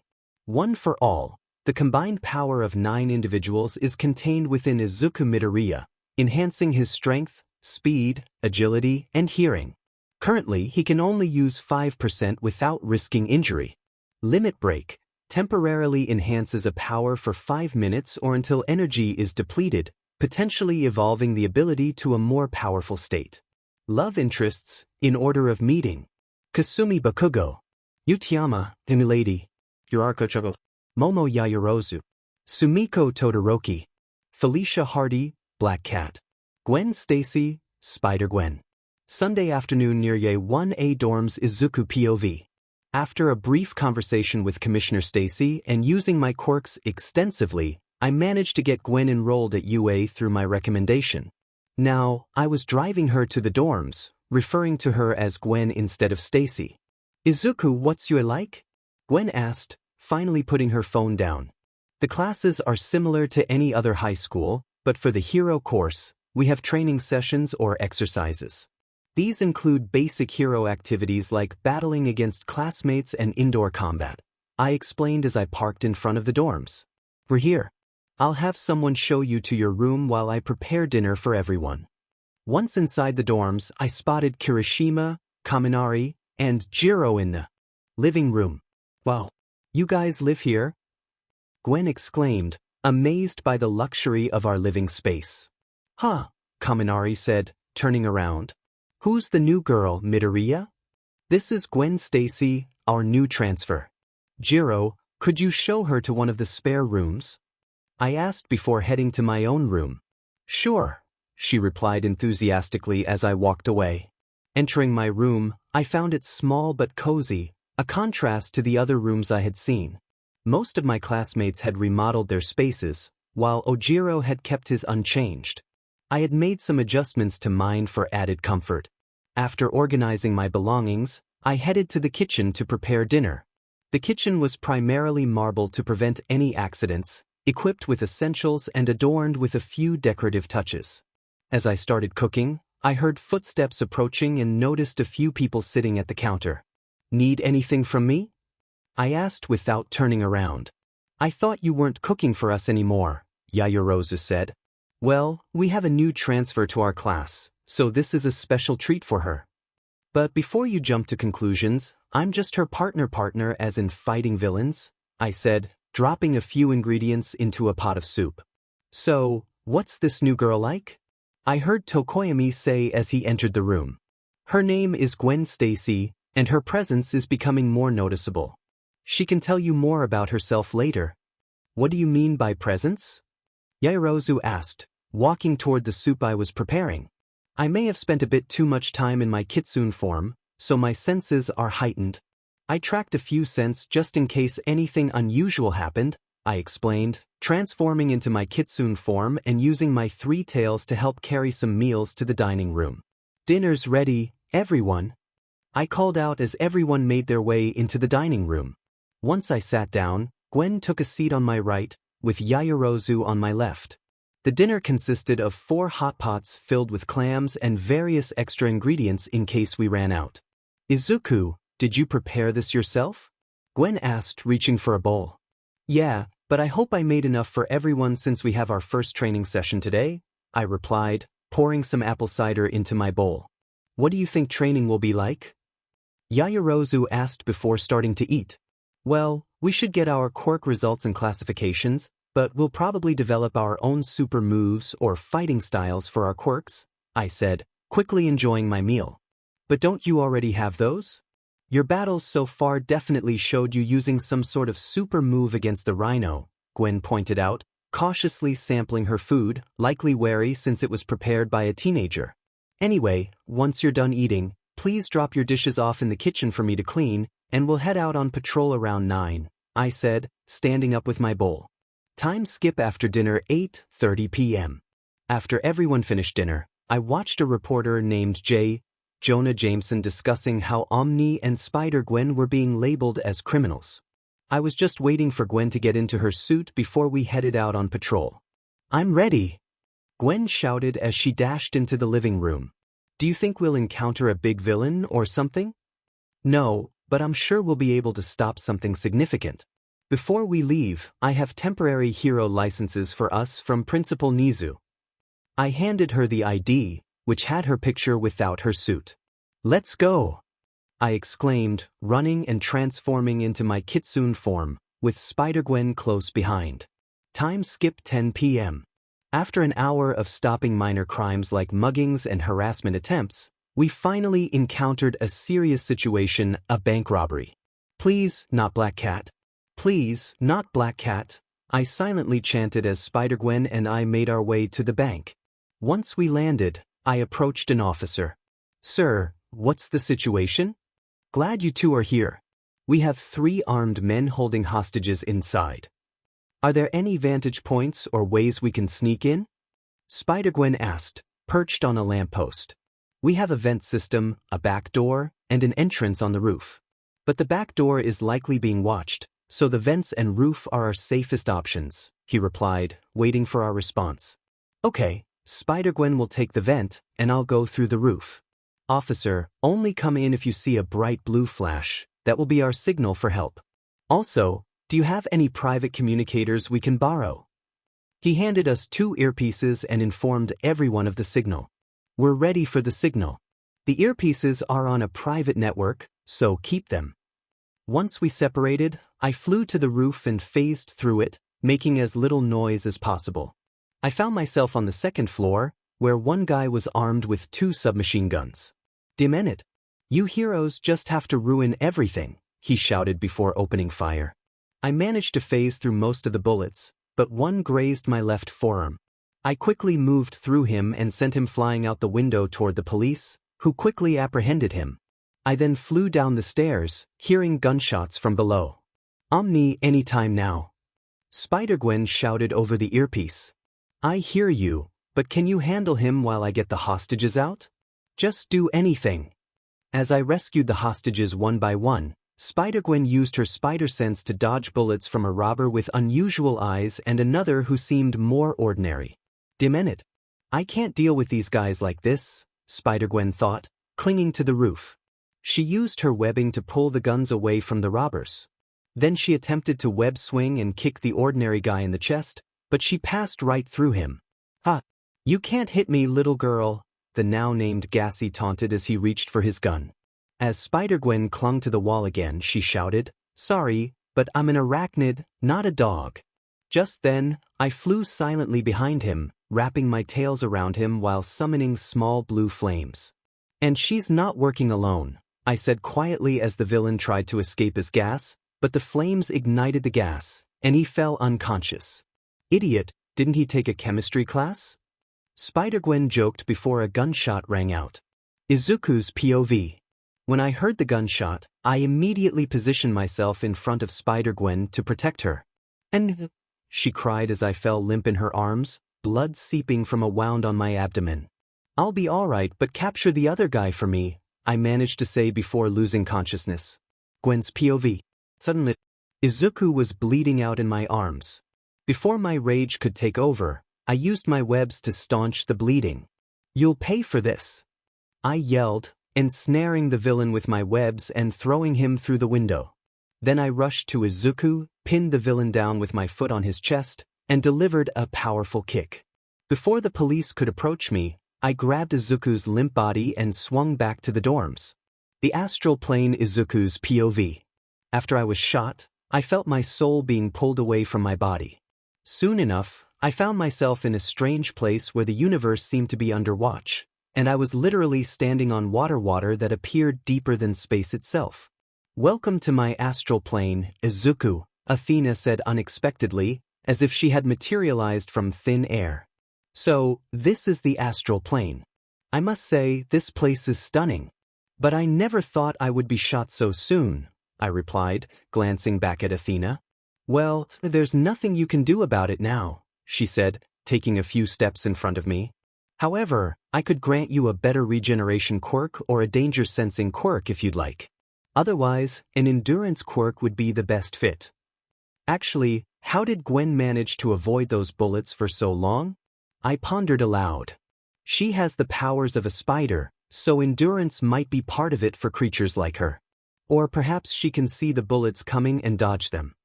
Then I felt a light flick on my forehead. Sorry, but Gwen Stacy has a danger-sensing aspect to her quirk that she calls Spider Sense. It allows her to detect incoming threats, but if she doesn't recognize something as dangerous, she won't sense it. That could explain any pranks she falls victim to. Interesting. Could I get a quirk like hers? I asked as an orb appeared before me, showing my body being carried in Gwen's arms. I could try, but you would have about a fourth of her current strength. All right, I said, leaning in to give Athena a quick kiss as energy enveloped us.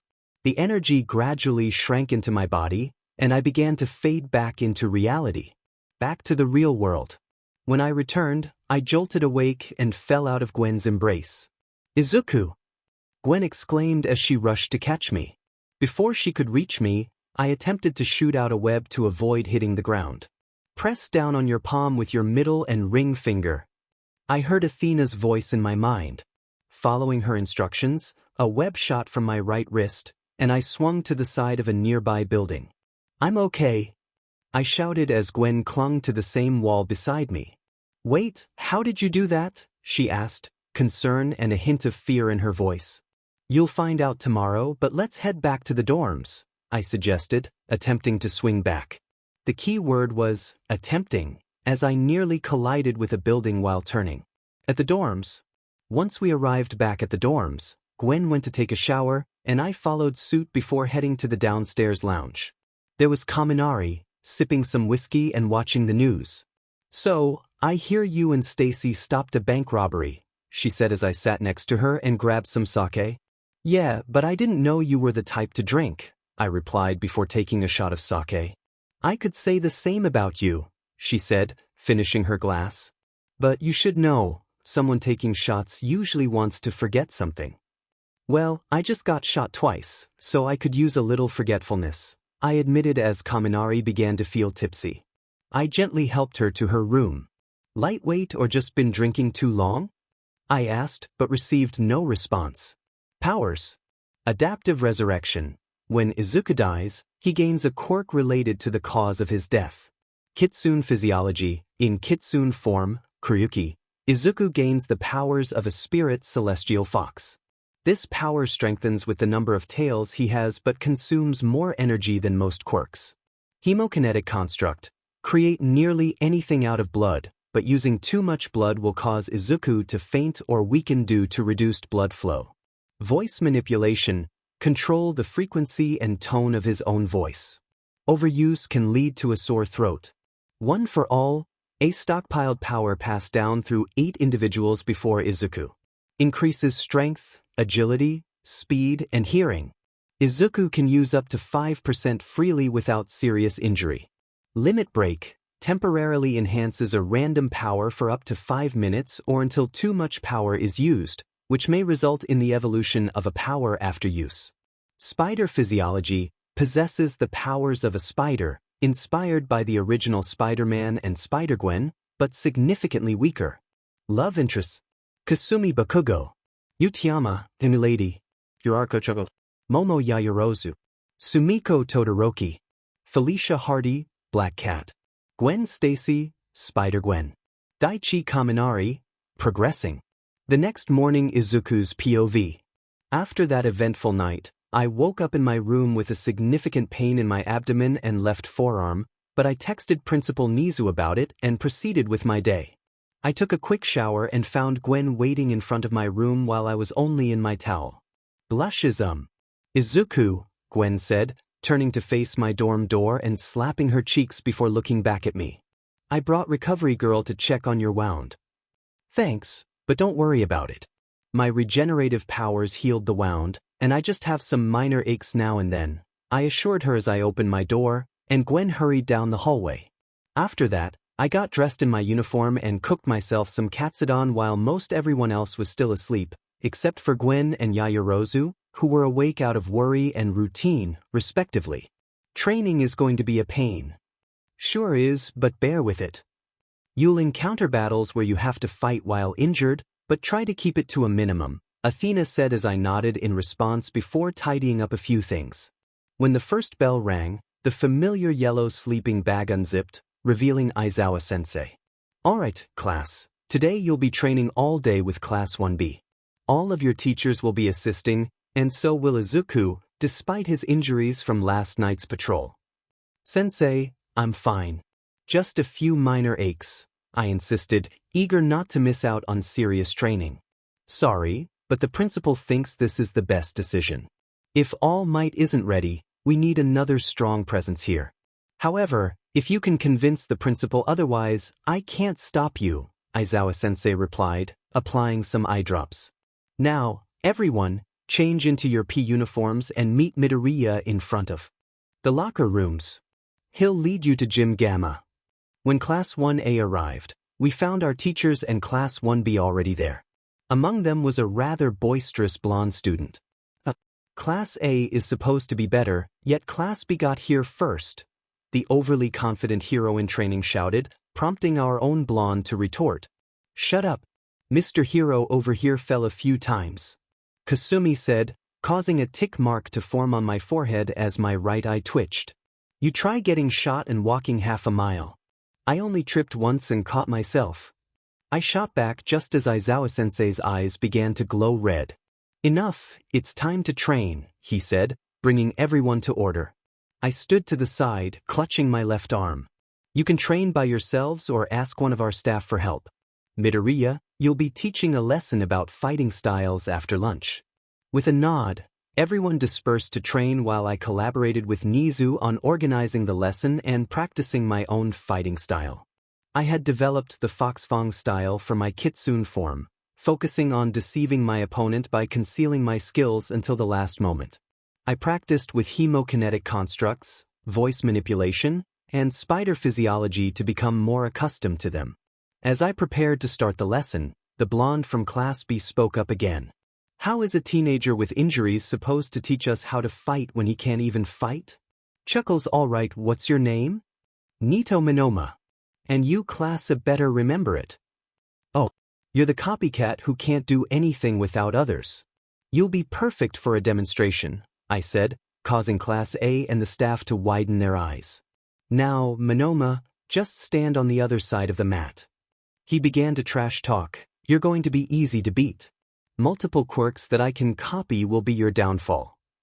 Okay, everyone, today you'll be developing your own fighting style that adapts to your quirk, I announced, taking off my shirt and rewrapping my bandages to show my wounds. Even with these injuries, a true hero risks their own safety to save others, as I have. Well said, young Midoriya, but you should start the spar or we'll get bored, All Might Sensei interrupted as I finished wrapping my bandages. Alright, but remember, a hero is someone who, despite weakness or doubt, moves forward and overcomes challenges, I said, getting into a loose fighting stance. Hajime! Midnight Sensei called, and Minoma charged at me with a punch. In an instant, I shifted into my kitsune form, allowing him to phase right through me. This class is my Foxfang style. My tricks will outsmart anyone, I said with a sly grin as Monoma regained his footing. Where are Class A's famous quirks? He taunted, approaching me. Come on, short, scared I'll beat you with your own quirk? No, laughs, let's see if you can handle this quirk, I replied, channeling 5% of one for all throughout my body. Remember, you asked for this. As my energy surged, Monoma attempted to copy one for all but collapsed, struggling to maintain his form. What is this power? He yelled as I appeared in front of him in the blink of an eye. You should know I was gifted with multiple quirks. But each quirk requires time and balance, otherwise, you'd end up like this when using it, I explained, helping Monoma back to his feet as he stopped trying to copy my power. This is why you can't always rely on others, you need to train yourself first. I turned to the rest of the class, tossing Monoma back to Class B. Remember, the real world isn't kind. People cheat, lie, and do whatever it takes to survive. Developing your own style will catch opponents off guard, but since we'll be working together, support each other and adapt your styles. If you need me, I'll be meditating in the middle of the gym. As everyone dispersed with their friends, Gwen and Sumiko approached me. Hey, Izuku. Mind helping us for a bit? Gwen called out as I floated down to meet them. Sure, but what kind of moves are you focusing on? I asked, still clutching my side. I'm working on close combat techniques. I'm trying to keep people at a distance with my ice quirk. Okay, Sumiko, I'll assist you in a moment, but Gwen will be easier for me to teach first. We'll be back in 5, I said, leading Gwen to an empty mat in the gym. Gwen, I want you to try to catch me with your webs while I dodge. I dodged a web aimed at my head using my new spider sense. Gwen continued to shoot webs, hitting other students instead of me, and I managed to get behind her, pinning her to the ground. Gwen, be more creative and less predictable. It makes your attacks too obvious. Let me show you how it's done. Once she moved to the opposite side of the mat, I got into a loose fighting position. Now, Gwen, when you're up against someone who can sense danger or catch a glimpse of the future, you have to be unpredictable. I leaped into the air and shot 2 webs at her. She dodged both, but as they anchored to the ground, I pulled myself toward her and delivered a swift kick to her midsection. Didn't see that one coming? I teased. No, but my spider sense only felt the first attack. Exactly.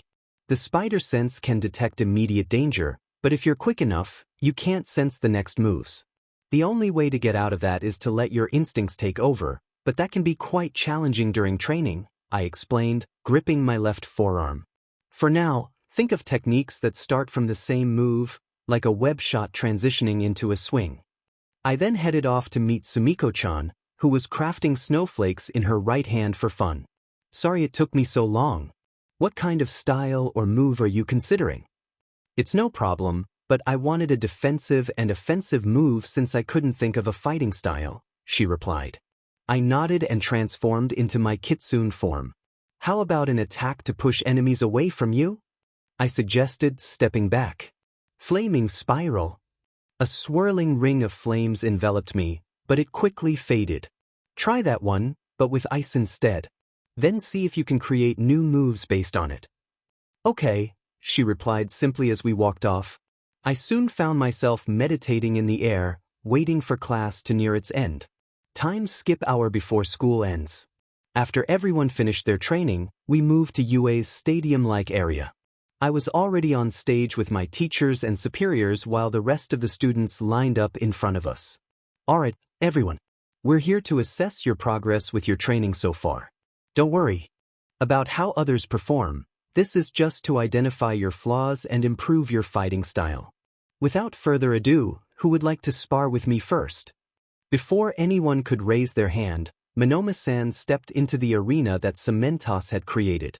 I'll take that rematch, he said confidently, adopting a taekwondo-like stance. All right, I replied, taking an aikido stance as he charged at me again. This time, instead of phasing through, I stepped forward with my right foot and executed a punch to Monoma-san's midsection.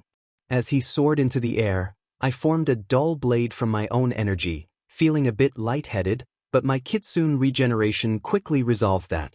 Didn't expect you to stop being a coward, he taunted as he got back up.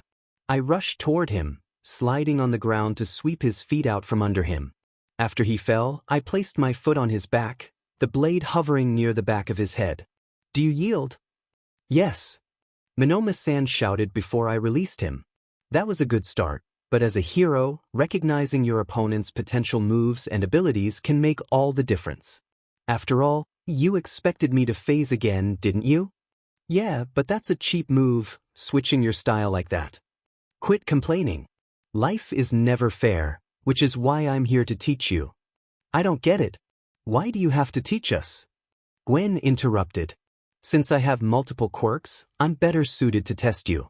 Most people know the abilities of UA's staff, so I would be quite unpredictable with my 5 current quirks, I explained as Cementos repaired the cut in the stadium from my blade. Who's next? Well, I might as well, Yaoyorozu-san said as she stepped into the arena. Izuku, how about we make a deal? What are the terms? I win, you make me food for a week and be my personal assistant. If you win, I'll do one thing for you. Alright if I win. The pause to think. You'll clean 1A's dorm this week. Fine, she agreed hesitantly, forming a metal staff. Let's go. She created a nesting doll and threw it at me. As it neared, the doll exploded, enveloping me in smoke. Before I could react, Yaoyorozu-san struck me on the head with her staff. Fine, wind whistle, I whispered, using my voice manipulation to disperse the smoke. Found you. I called out before letting out a screech, causing Yaoyorozu-san to cover her ears and drop her weapon. Before I could catch my breath, I pinned her to the ground. Guess I win. I stepped off her to let her recover with the rest of the students. Okay, I have enough energy for one more spar before we finish this class. Then I'll be your opponent, Kasumi said, walking toward the arena. Don't underestimate me, last time was just a fluke, and you caught me off guard. You're right about that, but a hero should take every advantage they can get. Now, for this last spar, I'll use my quirk that I have the most experience with, I said, taking a unique fighting stance. You're underestimating me. Whatever your loss, she replied, taking a street fighting stance with her fists up and ready. She charged forward, preparing for a punch. As she got close for her right hook, I grabbed her arm and used her momentum to throw her. Before she hit the ground, Kasumi propelled herself into the air using her explosions. After transforming into my kitsune form, I declared, now, it's time for some fun. Finally getting serious, now I can get a warm-up. Kasumi taunted as a small circle of fire appeared in her hands. Epi shot, she shouted, unleashing a stream of fire toward me. As the flames approached, I used my 3 tails to absorb the fire, getting closer to Kasumi. Before she could react, my tails wrapped around her as I stepped right in front of her. What are you going to do, shorty? I don't know. A true villain would eliminate you instantly, but some might take you for their own purposes, I said, lifting Kasumi a meter into the air. Unfortunately, I can only make you lose this spar. With that, I released Kasumi, and she walked back to the rest of the class. I stood in the middle of the arena, ready for my next challenge. All Might Sensei, it's time for that little surprise. In an instant, All Might Sensei appeared in the arena in his hero form. Young Midoriya, I hope you use your full power, as this battle will determine if you're truly ready to be a hero, he said, moving to the opposite side of the arena. Whatever. I replied, shifting back to my normal form and walking to the other side. Let's start. Immediately, I rushed toward my sensei, surrounded by a green aura of lightning, and in a flash, I was in front of him. Before I could react, All Might Sensei dashed behind me and struck my back, sending me crashing into the wall of the stadium. Instead of getting up, I was engulfed in a blinding white light. Hello, Izu, Athena-sama said casually as she appeared out of nowhere. It seems I should give you a new quirk. Any requests? Not at the moment, Athena-sama. It's completely your choice, I replied, groaning as I pulled myself from the new crater in the wall. Then a simple healing quirk should do. I'll explain the rest after this little fight. For now, I'll wait on the sidelines, Athena-sama said, her heels clicking as she walked away. Suddenly, I felt a soft green glow envelop my body, healing my wounds. Alright, I can get used to this. But let's take this up a notch. Limit break. I shouted, feeling the energy surge through me as my necklace and bracelets glimmered. I formed my blood blade once more and created gauntlets from my own blood.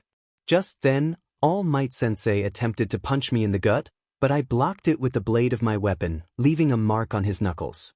He retaliated with a punch from his left hand that sent me stumbling back, but I felt a surge of red energy. As the glow faded, my hair transformed to white, and my clothes shifted to a black shirt and pants.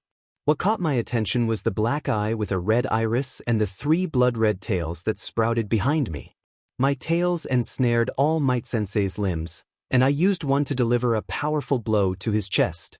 Before anyone could process what happened, I realized I had won as All Might Sensei lay unconscious, concealed by a pile of rubble.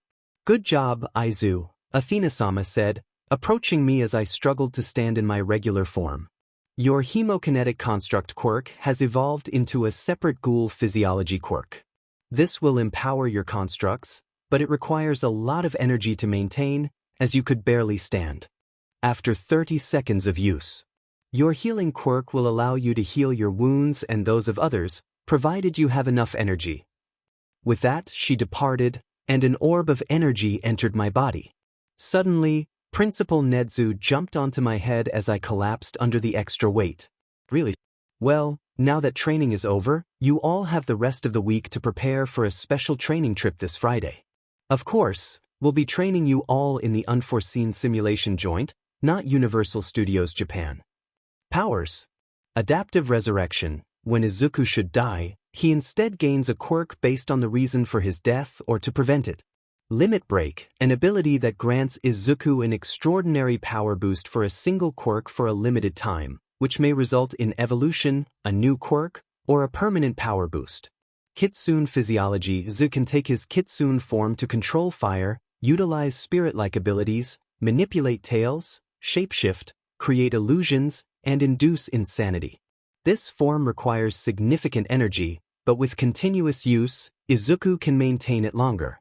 Hemokinetic constructs create nearly anything from Izuku's own blood.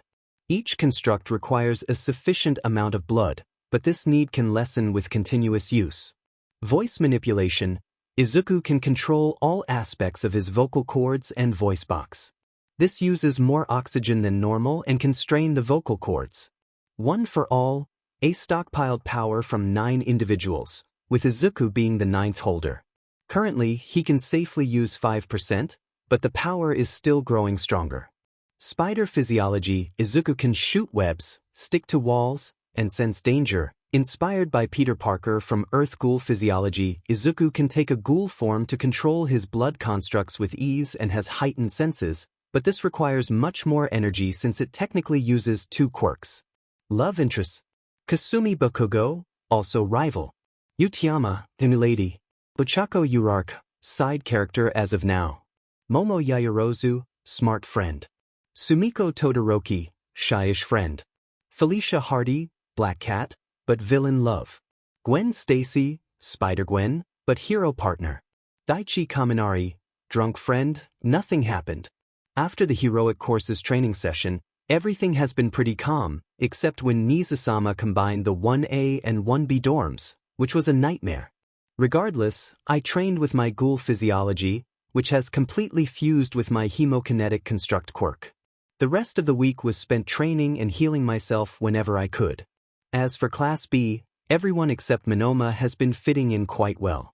Monoma, on the other hand, is often regarded as a bit eccentric, leading others to assume he has some quirks of his own. Personally, I think he was just fine until his quirk got to his head after he started beating others with their own abilities. Athena suddenly interjected, appearing out of nowhere and interrupting my thoughts. Today, the heroics course is set to visit USJ, which is not to be confused with Universal Studios Japan. Everyone is getting suited up while I wait, but as class president, I have to ensure everything is in order, with Yaoyorozu as my vice president. Midoriya, are you sure you don't need more equipment? Aizawa asked, his hands tucked into his pockets, surprisingly without his sleeping bag. I'm pretty sure, but if I need anything else, I'd prefer to make it myself, I replied, scratching the back of my head. Why is that? Well, my quirk, Adaptive Resurrection, requires frequent modifications to my hero suit, so I thought some small enhancements might help. Plus, it feels good to use something I worked hard on rather than relying too much on others. Aizawa grunted in acknowledgement as the rest of the class approached. All right everyone, just get on the bus, and we'll be there in half an hour, he said before settling into the passenger seat and closing his eyes. Once everyone was seated, I found myself between Sumiko on my left and Yaoyorozu on my right. I believe both of them will be excellent heroes in the future, but I won't inflate anyone's ego right now. Izuku, what do you think we'll be doing at USJ? Yaoyorozu asked, her gaze fixed on my necklace. Probably some disaster and rescue practice. But I think the main focus is to prepare us to be heroes, like with the rest of our training, I said with modest interest before turning to Sumiko. Did you manage to get that move I showed you down? She nodded in response. Just as she was about to say more, Tsuyu interrupted. Aizu, can I ask you something? Sure, I don't mind. One of your quirks rivals all mights in strength, and I've seen you talk to him quite a bit.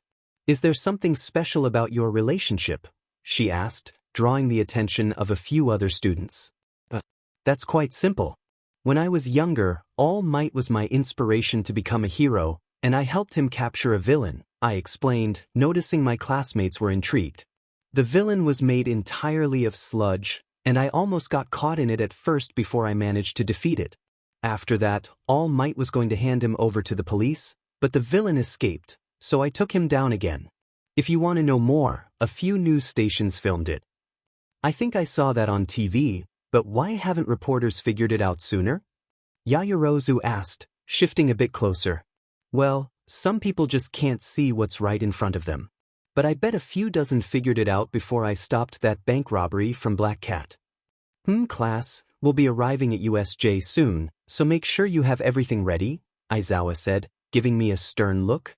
Izuku, phase through the roof and check ahead for any signs of trouble. Yes, sir. I replied, adopting a soldier's stance before transforming into my kitsune form and using my yokai abilities. Once I phased through the roof, I flew around the USJ building a few times, confirming that everything was safe for now. After everyone arrived at USJ, the doors were opened by a man in an astronaut-like hero suit 13, the pro hero. He led everyone into the building, flanked by Aizawa and Vlad King. Hello class. My name is 13, and I specialize in rescue missions and natural disasters, he announced, moving aside to reveal more of USJ. This is USJ, or the Unforeseen Simulation Joint. Here is where you'll practice rescue and disaster missions, but before we begin, let's talk about quirks. My quirk is called Black Hole. While I use it to save countless people, it can also be quite dangerous. For example, before he could finish, I activated my one for all, 5% full cowl and zoomed past my sensei, shouting, "Can it? Emergency! Code Red!" Before 13 and Aizawa could respond, a black and purple portal opened in the middle of USJ, and several villains emerged. One villain, with light blue hair and hands all over his body, shouted, "Hello! We are the League of Villains, and we are here to..." Just as he was about to finish, I appeared out of nowhere and kicked him. "Shut it, Hanzi," I declared, landing in the midst of the villains. A quick glance told me they were inexperienced and relied more on numbers than skill. "Come on, lowlives, like you can't beat me." Among the protests from the nameless villains, the hand-covered guy shouted back, "I'll get you for that. Try it. I doubt you could even manage it for a millennium." I yelled, using my power boost to dodge their attacks and counter with kicks and punches that sent them sprawling. "Kurogyri! Get the rest!" Hanzi yelled as the portal vanished from the center of E. My adrenaline surged as I shifted into my kitsune form and rushed toward my classmates. "Hurt them and you'll regret it," I shouted, landing protectively in front of my peers as the portal reformed behind them. "I'd like to see you try, brat," a voice from the portal taunted as eyes appeared, along with 2 pieces of metal beneath the glowing yellow. Before I could react, Kasumi, Sumiko and Gwen attempted to attack the figure, but their strikes were redirected back at them, causing them to stumble. "This will be too easy," the villain sneered. As my mind raced, I focused on those pieces of metal and prepared to grab them. I leaped, my tail striking the metal and igniting it before I seized it and began to claw at it. "Brat!" Kurogyari exclaimed, surrounding everyone in his portal and transporting all the students away, leaving 13, Vlad King, and Aizawa to face the other villains. Warp Flood Zone. When I emerged from the portal, I found myself in the middle of water, with several villains swimming toward me. They struck with precision, aiming for my vital points, and I braced myself for impact. But after their strike, I began to glow green as my body transformed, lengthening and shifting into scales.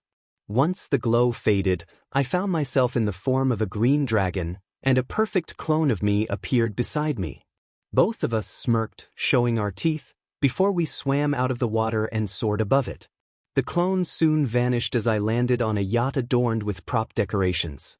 Tsuyu and Shiozaki were catching their breath near the edge. "Aizu-chan, are you all right?" Tsuyu asked, adjusting her goggles back onto her forehead. "Yeah, but do you two need any healing before we try to get out of here?"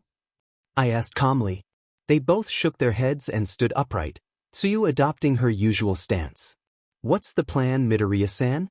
Shiozaki inquired. "Well, I can use my new quirk to create a whirlpool while you capture them with your vines, and then Tsuyu-san can use her tongue to help you escape." "Sounds doable, but it seems the Villain League didn't plan for us to split up," Tsuyu noted. "If they had, they would have sent me to the fire zone and left Aizu-chan to face all the villains alone." "Thought so," I replied, my body starting to reform back into a smaller version of my dragon form. "Let's get started." Find out what happens next in the next chapter of Kami's Gift. Powers. Adaptive Resurrection. When Izuku should die, he gains a new ability instead, feeling the pain and retaining the memories of his death. Limit Break. A temporary power surge that can enhance or evolve a quirk. Only one quirk may be used during this boost. Kitsune Physiology. Izuku transforms into Kurayuki and can use Foxfire, Illusions, Insanity Inducement, Intangibility, Tail Manipulation, and enhanced physical abilities. Voice Manipulation. Izuku can control all aspects of his voice but needs to regain his breath after each use. One for All. An extreme boost in all physical abilities that Izuku can only control 5% of, though this power is still growing. Spider Physiology. Izuku can use webs from his wrist, cling to walls, and sense imminent danger.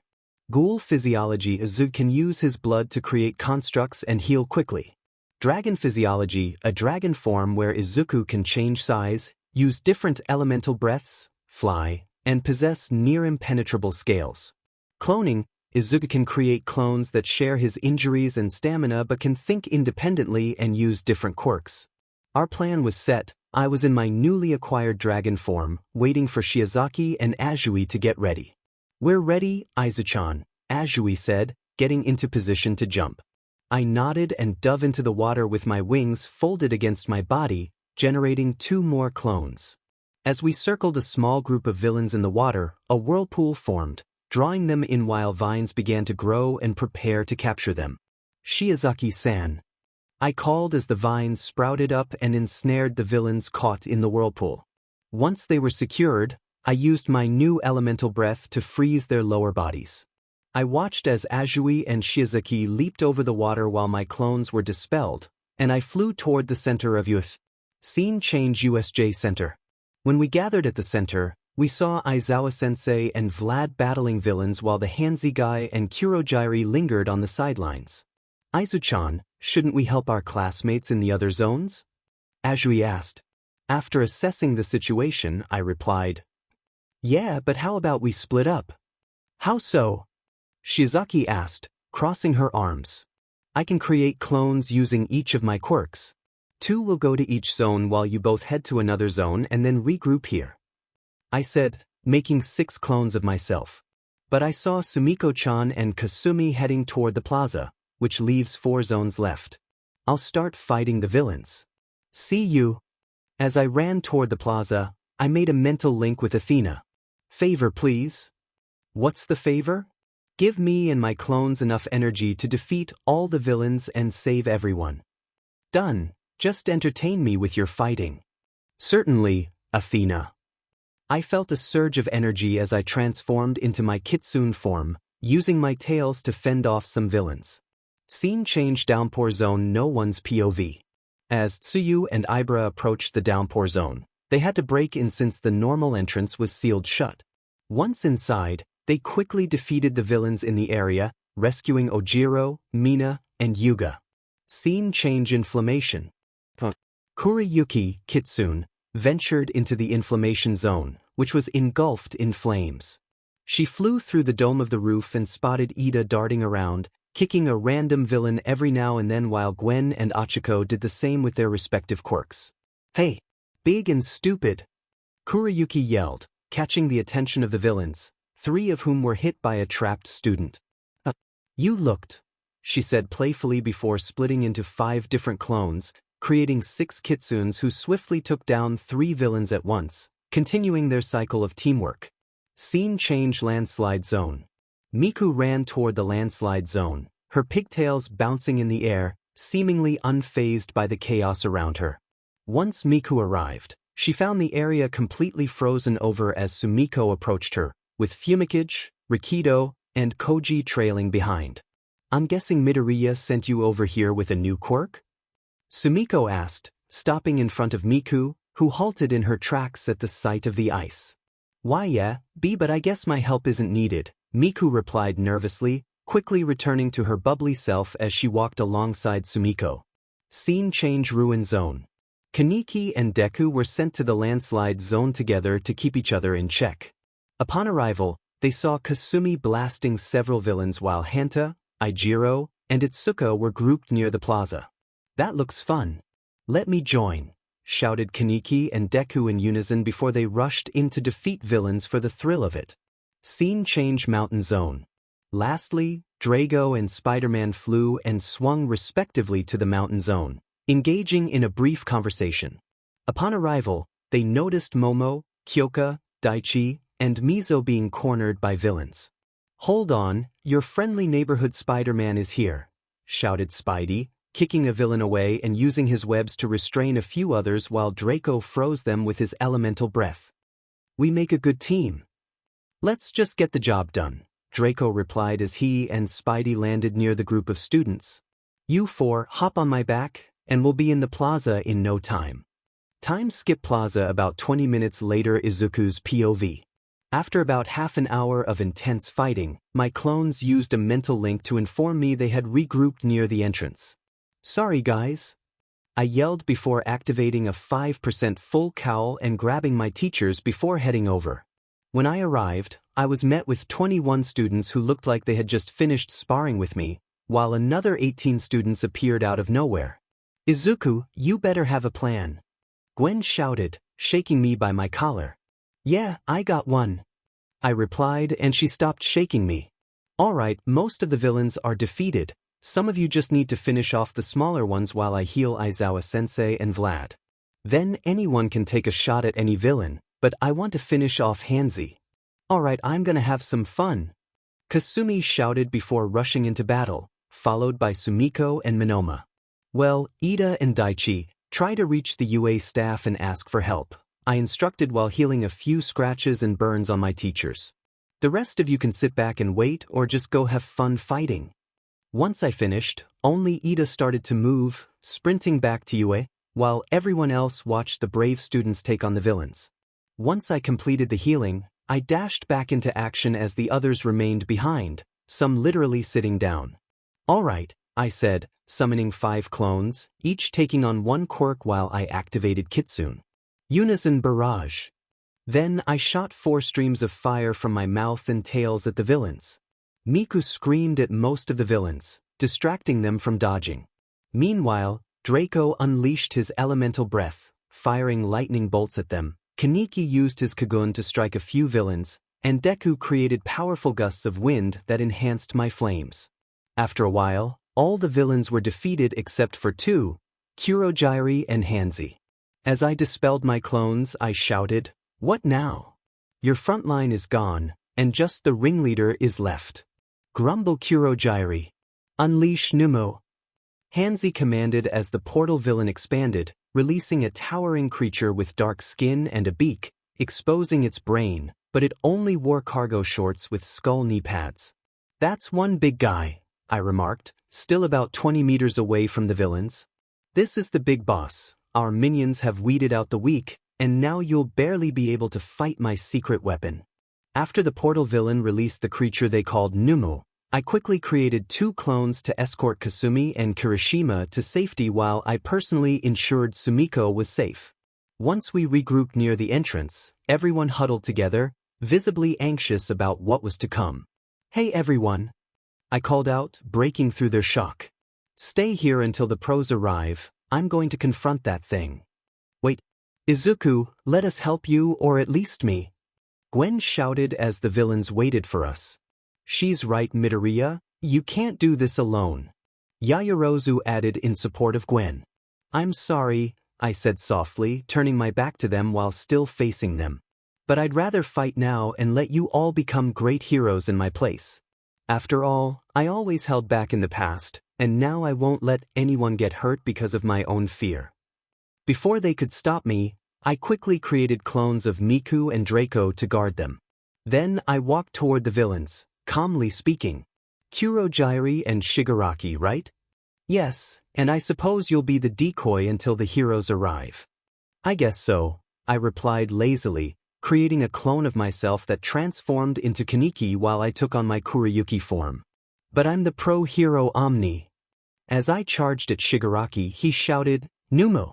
Suddenly, the dark, bird-like creature appeared and struck both me and my clone, sending us crashing through the roof. When we landed, I began to glow pure white while my clone radiated a pitch-black aura.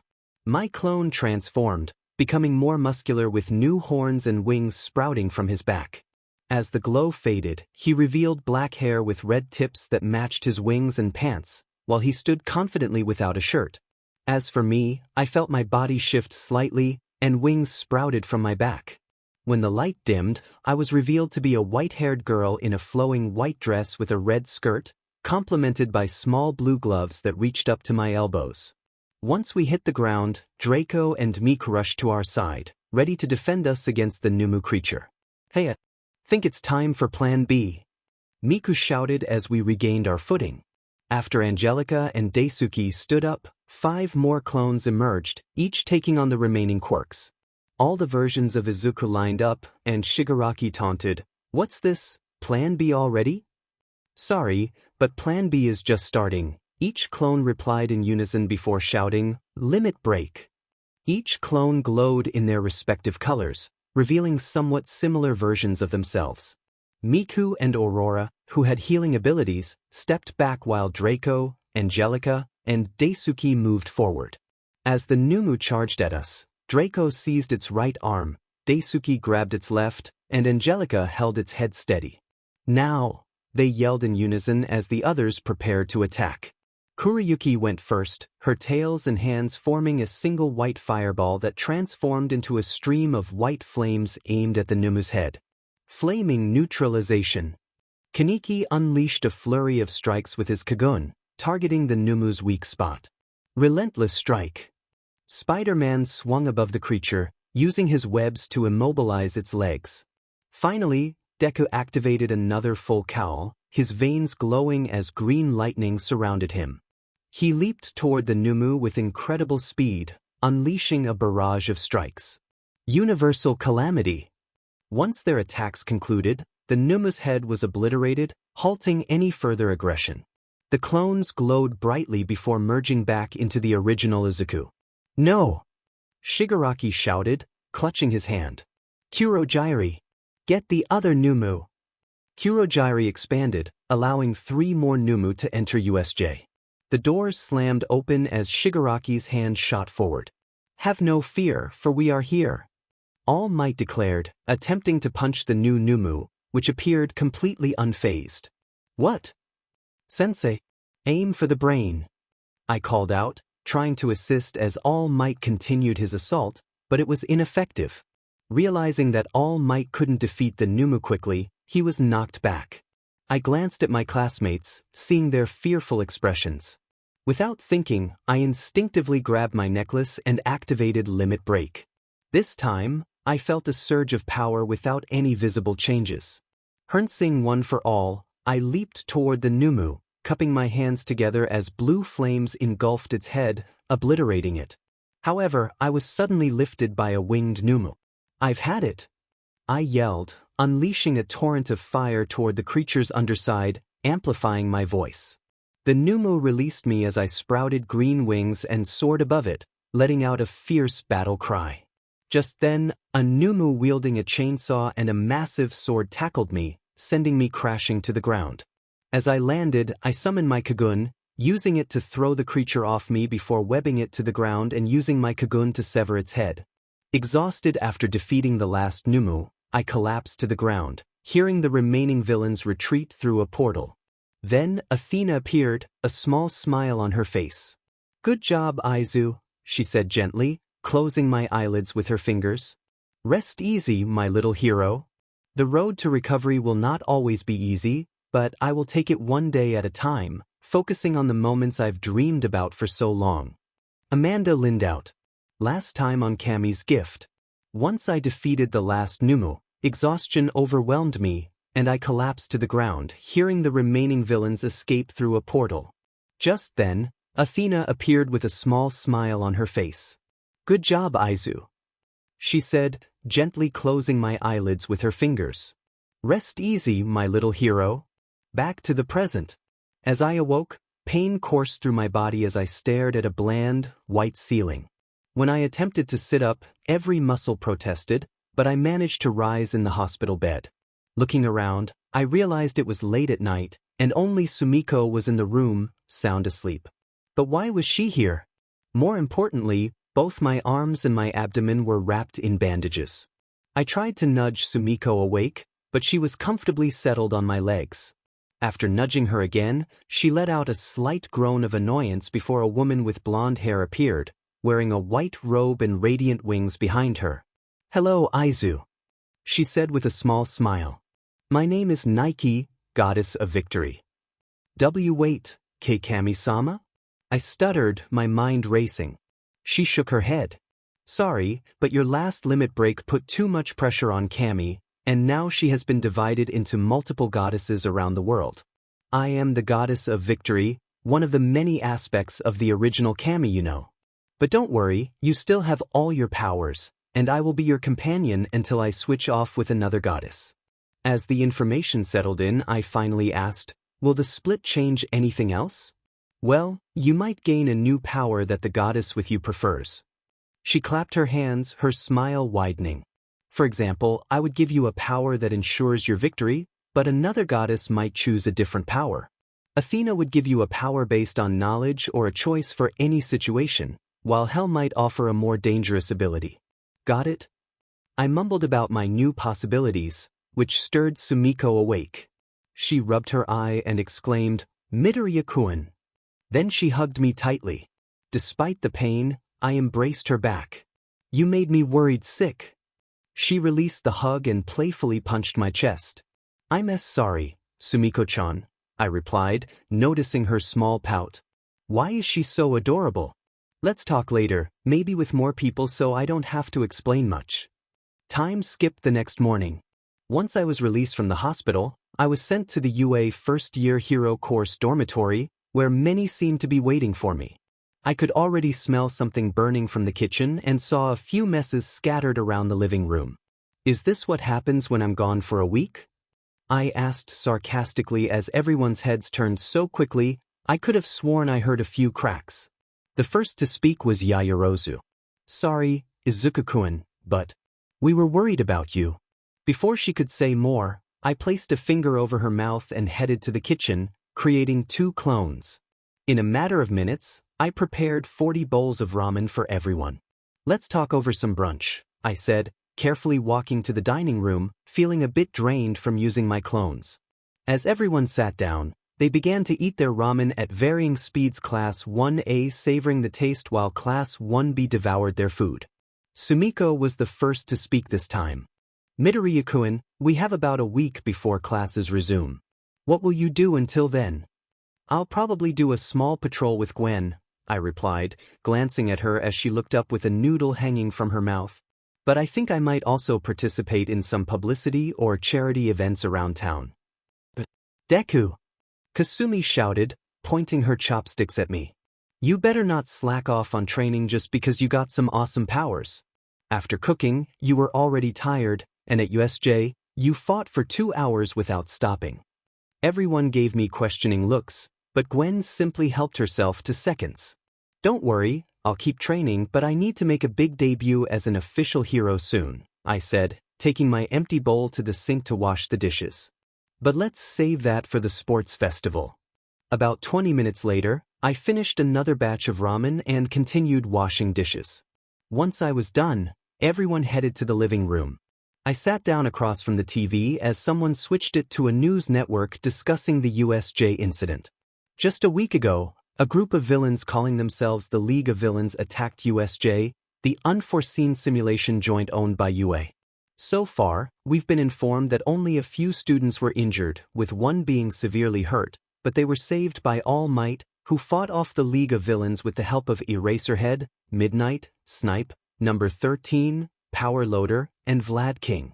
As the reporter concluded the story, she turned to her co-host to discuss more details, but I sat in my chair, deep in thought. They really gave All Might all the credit, but they don't know much about the Numu or me. Is it really that good? Gwen asked, sitting on the armrest of my chair. Don't you want some credit for all the work you put in? Yeah, but the fewer people who know about my power. I paused, then playfully placed Gwen on my lap, causing her to blush. The longer I can spend with you. Izu! Gwen exclaimed, drawing the attention of everyone in the room. You guys are no fun, I grumbled as I lifted Gwen and placed her in my seat. Any more questions? Otherwise, I'm pretty sure someone is going to be knocking on that door soon. Just then, a knock echoed through the room. I opened the door to find Captain Marvel and Eri, who wore a pout on her face. It's great to see you again, Izuku, Captain Marvel said, leaning down to give my forehead a gentle kiss.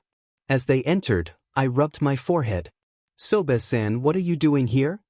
Before I could get an answer, they settled in the living room, Eri perched on her lap. Just some news, good and bad. Which would you like to hear first? Bad news, I replied, feeling a knot form in my stomach. Sit down first, she instructed, and I complied. Kid, your mother. She passed away. What? I sat there, stunned and unable to process her words.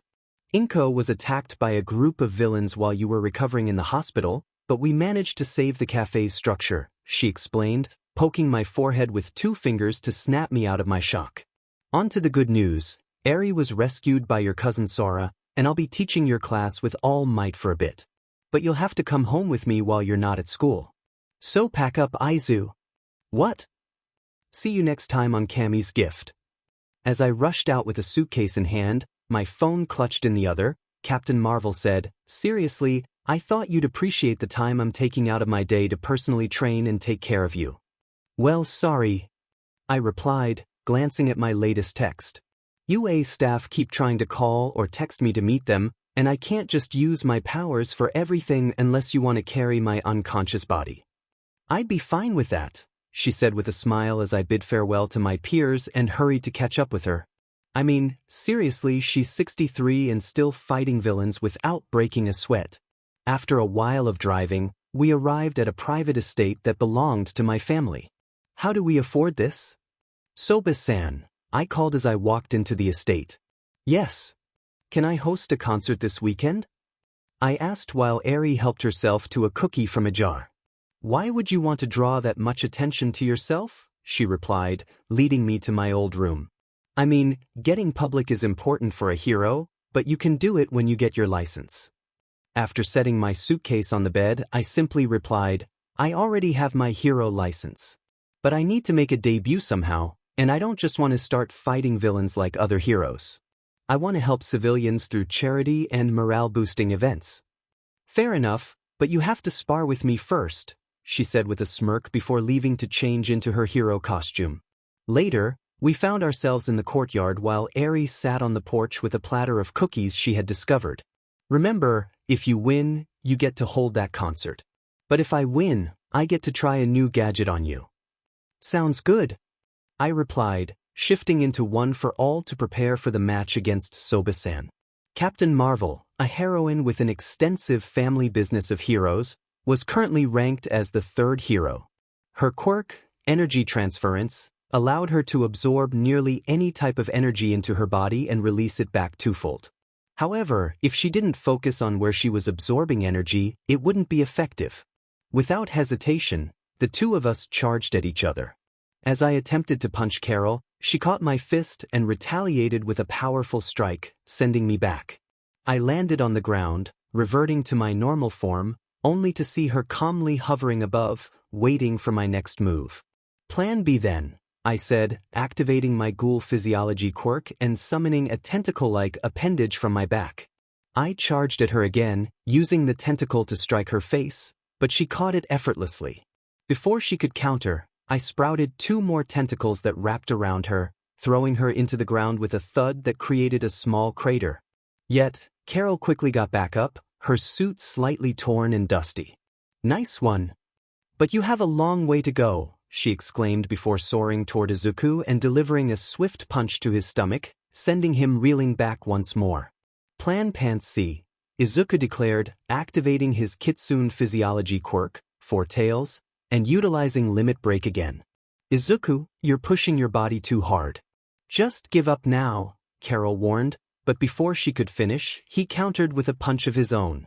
No, not now. Not ever, he shouted, charging at her again and skillfully dodging every attack she launched. He wrapped all 4 tails around Carol, warming them up until they felt icy cold. Binary! Carol shouted, her hair igniting as her suit transformed. She unleashed a blast of photons from her hands, propelling herself through the atmosphere while dragging Izuku along before throwing him back down. Time skip. Izuku found himself chasing after Eri, who was clutching a cookie jar. What just happened? He groaned, sitting up in bed. You lost, Carol said from the edge of the bed. But look around. Why? He asked, turning his head to her as he heard the sound of a bell. What the language? She chided, and Izuku realized he was in his kitsune form, wearing a collar with a bell. To his embarrassment, he noticed he was without clothes, hastily trying to use the blanket to cover himself. Wi Soba-san? Kuriyuki asked, a hint of pink coloring her cheeks. Well, I needed to test out a new quirk manipulator. I thought you'd be the perfect test subject with all your different quirks, she replied cheerfully, handing Kuriyuki a stack of clothes. Put these on, and we can discuss that concert after you make dinner. Once dressed, Kuriyuki found herself in a traditional shrine maiden outfit, though the skirt was a bit short. To accommodate her tails, she cleverly created a small hole and fused them into one large, fluffy tail. She then headed to the kitchen to prepare a fish platter, including sushi and smoked salmon. Dinner's ready, she announced, placing the meal on the table as her little bell jingled with every movement. After Carol and Eri sat down at the large table, the 3 began to eat and chat. Soba-sen, was the bell really necessary? No, but it helps me keep track of you and makes you even more adorable, Carol replied, patting Kuriyuki's head while Eri played with her tail. But I'll let you perform at the concert under 3 conditions. At this, Kuriyuki's ears perked up in excitement. First, you'll start training with me and your cousins the Monday after. Second, you keep that collar on until I say you can take it off. And third, you're taking over the family company after you win the sports festival. Groans, how do you even know if I'll win the sports festival? Simple, training with multiple pro heroes, aka your family, Carol replied, eliciting more groans from Kuriyuki. But if you want to hire some heroes outside the family, that's fine as long as they can hold their own. As her Soba-san said this, Kuriyuki immediately thought of hiring Gwen. But time would tell if she could. By the way, you're not ending the chapter here, Carol exclaimed, startling Kuriyuki out of her daydream. Got any new powers I need to know about? Suddenly, Nike, the goddess of victory, appeared out of nowhere. I think I can answer that, she chimed in as Kuriyuki tumbled out of her chair and landed on her tail. While she was sleeping, I granted her an energy transference ability like yours. And just like that, she vanished, leaving Eri to continue petting her older sister's tail. Fade to white. When I threw the ball, a sonic boom erupted as it was engulfed in a blue flame, eventually soaring beyond the atmosphere with a classic twinkle. Infinity, the device announced, and everyone wore expressions of awe. How did I do? I asked, then fell to my knees, trying to catch my breath and steady myself. After a moment of silence, All Might Sensei said, I think I speak for everyone when I say you exceeded all expectations. Aizawa Sensei, can you record that as my baseball pitch? I doubt I could replicate that, I replied as I finally stood up and returned to my classmates. Results for the top 3 in each test. Baseball pitch. First, Izuku Midoriya and Achiko Urata, tied with infinity. Second, Kasumi B, 702 meters with an explosion. Third, Momo Yaoyorozu, 630 meters with a cannon. 50-meter dash. First, Izuku Midoriya, 0.5 seconds with 1 for all activated. Second, Bnha, 2.2 seconds with his engine quirk. Third, Sumiko Todoroki, 2.4 seconds while sliding on ice. Grip strength test. First, Izuku Midoriya broke the machine. Second, Mizo Shoji, 200 kilograms with his 6 arms. Third, Eijiro Kirishima, 130 kilograms with a hardened hand. Standing long jump. First, Izuku Midoriya and Momo Yaoyorozu infinity. Izuku flew, and Momo created a jetpack. Second, Ajuitsu, 120 meters, jumping like a frog. Third, Kasumi B, 90 meters with her explosion-powered flight. Sustained sideways jump. First, Mineta, no one understood how. Second, Momo Yaoyorozu. Third, Izuku Midoriya, too tired from the other events. Test over. Okay everyone, here are the scores, Midnight Sensei announced, pulling a remote from her sleeve, leaving us all puzzled. First, Izuku Midoriya. Second, Momo Yaoyorozu. Third, Kasumi Bakugu. Fourth, Sumiko Todoroki. Fifth, Ajuitsu. 22nd, Minoru Mineta. Well, Mineta, you're being moved to the General Studies course now, but there will be opportunities for you to prove yourself later, Midnight Sensei said, tearing a part of her sleeve. My kind of quirk would have put someone like you out immediately, but someone like Midoriya wouldn't even be affected. While I understood her point about him being a bit of a troublemaker, I was uncertain why she pulled me aside and put her arm around me. Mineta-san, your quirk can be very useful, but with your current attitude, you'll struggle to stay focused on your goals. With some serious conditioning, you might be able to overcome it. After that, classes resumed as usual, but our foundational hero studies class was postponed until the next day. Time skipped back in the dorms. After preparing dinner, I relaxed in the living room with some classmates, discussing Omni while watching television. Hey Midoriya-san, how weren't you affected by Midnight Sensei's quirk? Kirishima-san asked. Well, most of my family is made up of women, so I used that as conditioning for future situations. But before you ask, I doubt many of my family would date most of the guys in our class, I replied, starting on my homework. That aside, you were the vigilante Omni. How did it feel to fight a real villain? Yaoyorozu-san asked as she moved a bit closer. It was quite frightening, especially since I didn't want anyone to get hurt. But my singing helped me focus on myself rather than the audience. The actual fight was exhausting, and I doubt I could face someone like that again. But it looked like you defeated the rhino without breaking a sweat, Ashita-san remarked. Yeah, but I was out of breath afterward. If that fight had gone on any longer, someone might have gotten hurt. You must have really cared about those people to risk so much to save them. That's something a first-generation hero would do, Shiozaki-san said, also inching closer. Yeah, but tomorrow will be taught by All Might. So let's enjoy this dinner, I exclaimed as 20 people rushed to the dining room and devoured the food. Is my cooking really that good? I muttered to myself. Hopefully this moment will last, but the best things in life always seem to end too soon. Chapter end. If you fall behind, run faster. Never give up, never surrender, and rise up against the odds. Jesse Jackson. Thoughts? Everyone.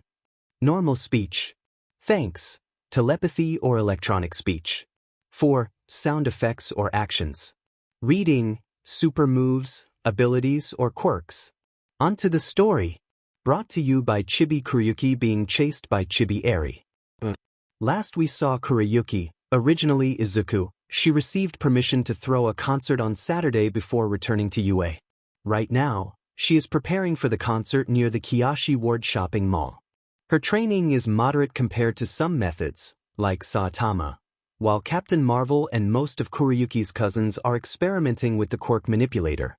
As a result, Kuriyuki's height has been reduced to 4 feet 8 inches, and she has developed a more mature appearance, much to the surprise of her family. On a more important note, the concert is sold out, with 1,000 attendees and 3 lucky guests for the 100th, 500th and 1,000th tickets. Let's see, I'll get some choreography practice in a few forms tonight, some singing practice and 3 phone calls, Kuriyuki thought as she flew around, admiring the stage she created. After practicing and consuming a lot of coffee, our protagonist made a few phone calls to the lucky winners for their song requests. What's more intriguing is that he is finally in his normal form as Izuku Midoriya.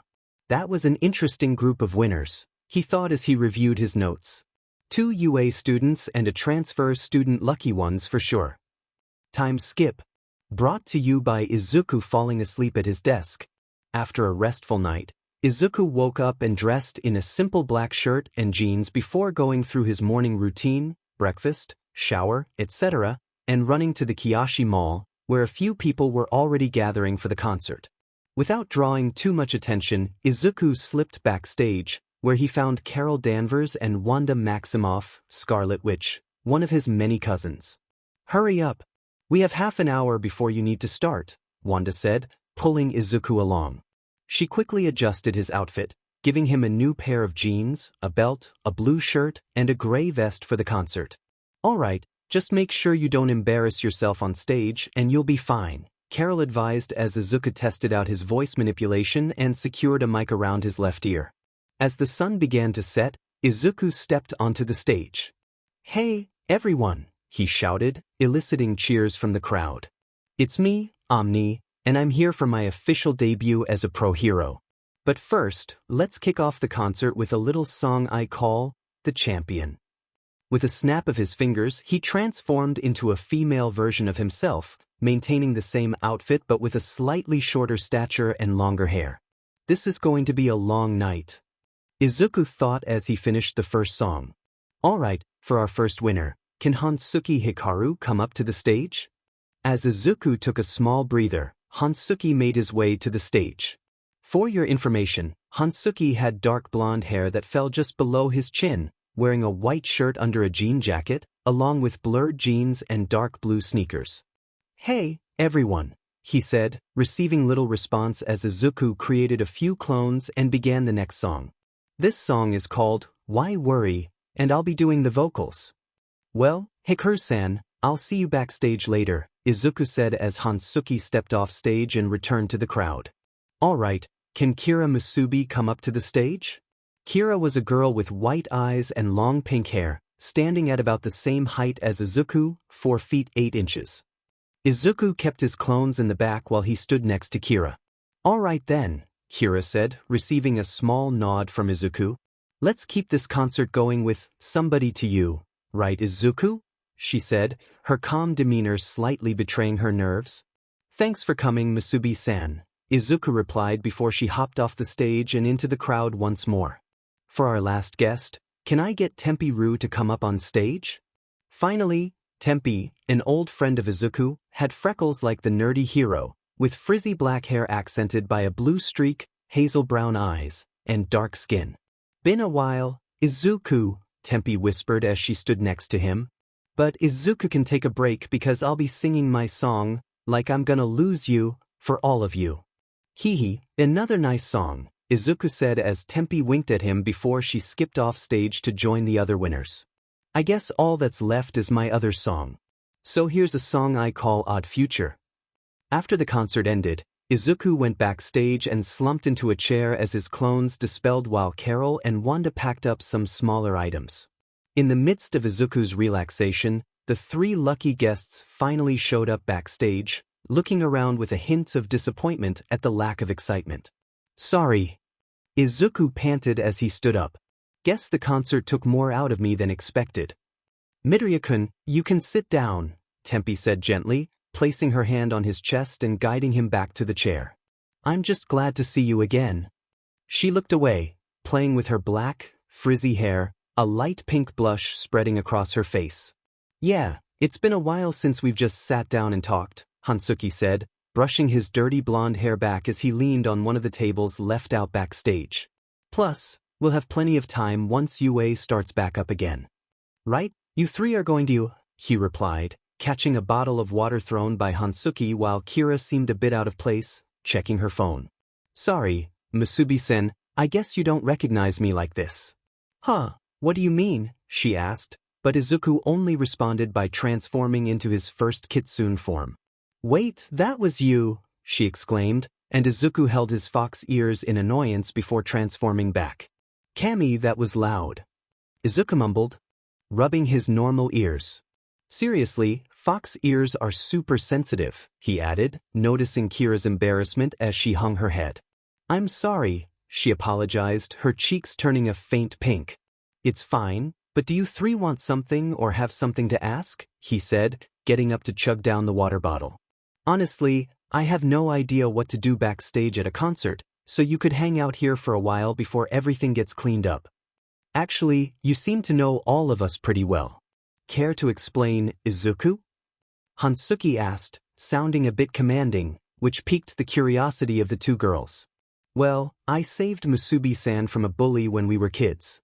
I also knew Ruchan in junior high from a project we had to do, and you, Hansuki, I knew from childhood since my Kasen was close to yours before she passed," he explained before tossing the empty bottle away. "I'm sorry to hear that," Kira said, lifting her head, only for Izuku to gently lift her chin. "Don't be sorry. She passed away fighting a villain," he said, a single tear escaping from his left eye. "She wouldn't want anyone to dwell in the past but to keep moving toward the future." Just then, Izuku's phone buzzed with an alert about a nearby villain attack. Before any of the winners backstage could ask, Izuku activated One for All and dashed toward the scene, discovering a small jewelry store robbery being conducted by thugs wearing masks of heroes like All Might and Endeavor. "Wow, is that you, All Might?" Deku joked as he positioned himself in front of the store, just as one of the thugs shot a ball of plasma at him. He caught the ball, absorbing it into his body before roundhouse kicking the thug who had tried to shoot him. "You'll have to do better than that." Suddenly, the last three thugs reached for their weapons, but Izuku punched one in the gut and grabbed the second, throwing him into the third. "Minute, kid, now the boss is gonna tear you apart." At that moment, a car crashed into the jewelry store, driven by a crazed man in a purple and orange suit with clown makeup and green hair. "Hey kid, let's have a little fun," he shouted, pulling out a rocket launcher from the car and aiming it at Izuku. But before he could fire, a beam of red energy shot at the rocket, exploding in the man's face without causing the car to explode. In the distance, Hansuki stood confidently with a makeshift rifle, his hair blown into his face. "Thanks for the save," Deku called out before switching to his angel physiology quirk. Now, Angelina flew toward the crazed man and threw him into the mall, where two giant humanoid golems made of concrete piled on top of him. "Nice capture, Musubi-san. We make a good team," Angelina shouted as she soared over to the three winners who had just saved her. Soon after, Izuku returned to normal as police officers arrived on the scene, asking for his hero license before taking the villains into custody. Izuku then apologized to the shop owner and created clones to help fix the damage while he sat down at a table with the three concert winners. "Sorry, but clones take a lot out of me," Izuku said as a little girl approached him. "What do you need, little one?" he asked politely, kneeling in front of her. "Thank you for saving everyone," she said happily as a woman walked up to her. "It's no problem. After all, it's what heroes do," he replied, standing up to look at the woman who had come over. "Have a nice day." He bowed before walking back to his small group, feeling a bit unsteady as the mother and daughter walked away. That was adorable. Tempe teased as Izuku took a seat, glancing at his clones working on repairing the jewelry store. It's been happening quite a bit lately, he replied absent-mindedly as a waitress emerged from the small cafe, bringing them strawberry milkshakes. Thank you, but you really didn't have to, ma'am. It's a little thank you gift, the woman said, and Izuku noticed she looked like a recent high school graduate. You don't have to be so modest, Omni-kun. She smiled before returning to the store to chat with her coworkers. Look who's popular, Hansuki remarked, arms crossed, while the two girls enjoyed their milkshakes. He couldn't resist and dug into his own. Izuku then placed a small black choker around his neck. Hey, what's that for? Hansuki asked, curious. It's part of a deal, but it helps me manage my quirks better, so I can train whenever and wherever, Izuku explained, transforming into his kitsune form again. This time, his hair was black and flowed down to his waist, and he had one big, fluffy tail.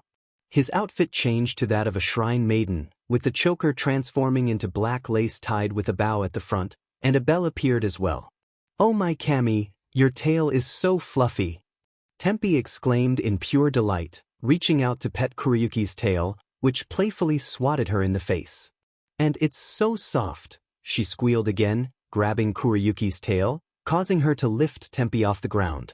Okay, I'll stop. Kuriyuki floated back down, enjoying her milkshake as Kira giggled. Is something wrong? Kuriyuki asked, wiping a bit of milkshake from the corner of her mouth. No, but didn't you want to discuss something? Kira inquired, watching Kuriyuki's tail swing behind her. Oh right, Kuriyuki said, pushing her milkshake glass toward the center of the table. Since you three are going to UA, I'd like to propose a deal. She wore a sly smile that could easily mislead anyone into thinking she was sweet and innocent. What's the deal? All three of them asked, intrigued. You're no fun. Kuriyuki said, feigning disappointment before her mood brightened, her ears perked up. After UA's sports festival, I'm taking over my family's hero agency, at least the Japanese branch. Since my family is moving abroad, I thought it would be great to have a select few students intern at the agency. Would you three like to intern for me? After a moment of silence, Hansuki was the first to respond. Sure, working with a friend sounds much more enjoyable than with some random hero. I agree. Plus, it's less awkward than being with a stingy hero, Tempe added, recalling how many pro heroes seem to sneeze at the most inconvenient times. Why do I feel like I upset the universe? She mumbled afterward. Won't it be dangerous? Kira asked nervously as the waitress collected their empty glasses. You could have been seriously hurt when you fought that villain. Yes, but that's why heroes work together, Kuriyuki replied, using her phone to project a hologram above the table. Heroes working alone are often in more danger and can't save as many people as those working together with other agencies or sidekicks. Okay, I'll do it if it means keeping more people safe, Kira agreed, and Kuriyuki stood up as her clones dispelled in the distance. Well, I have to get going to make dinner. Stop by if you want to talk later, she said as her bell chimed, and she began to float away, her modesty preserved by the magic of anime. After the concert, Izuku's training intensified as he focused solely on Carol and Eri. He would train and then tend to their needs. Carol ramped up his training, making him fly around the world in his kitsune form before immediately sparring with her. It was in Izuku's best interest to keep Carol happy. On a more pressing note, UA was finally resuming classes, and the sports festival was set to start next week. Izuku found himself waiting in his homeroom class, trying to catch a nap despite the chatter of his loud classmates. All right, students. Carol burst into the classroom in her hero suit, her golden blonde hair flowing behind her. I'll be your teacher along with Aizawa, but he's in the hospital right now. The class settled down, but Izuku continued to sleep. Marvel-sensei, should I wake him up? Momo asked quietly, showing respect for the young hero. I have a better idea, Carol said, pulling out her phone and opening a custom app. Suddenly, Izuku was transformed into his kitsune form, his uniform shifting to a girl's UA uniform with a hole for her tail. Who wants to pull her tail? Kasumi immediately jumped out of her seat and tugged on Kuriyuki's tail with all her might. I'm up. I'm up.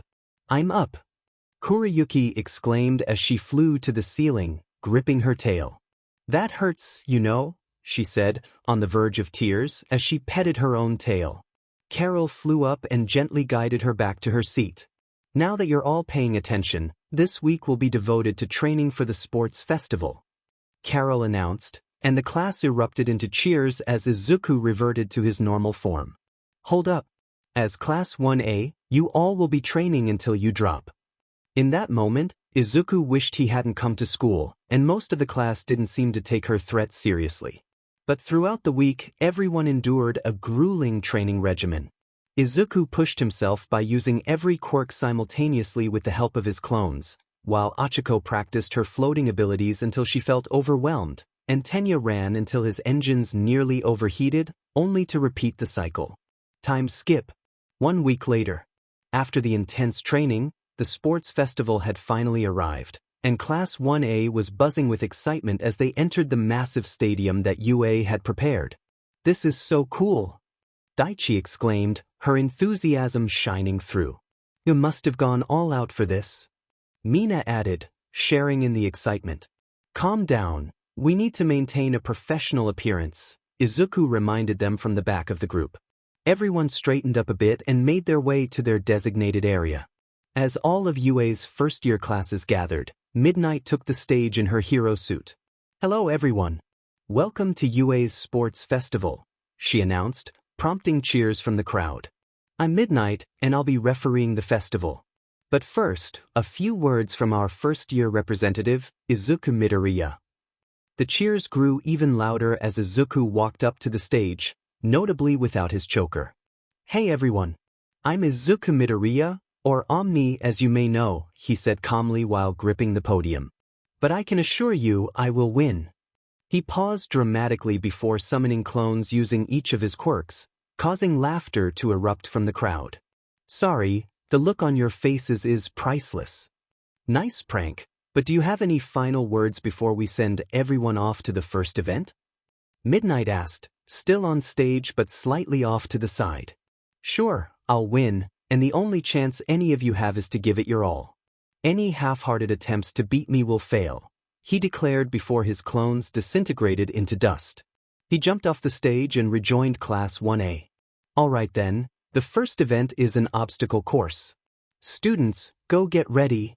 Midnight shouted as the classes were guided out of the stadium and to the start of the obstacle course. Scene change. Obstacle course entrance.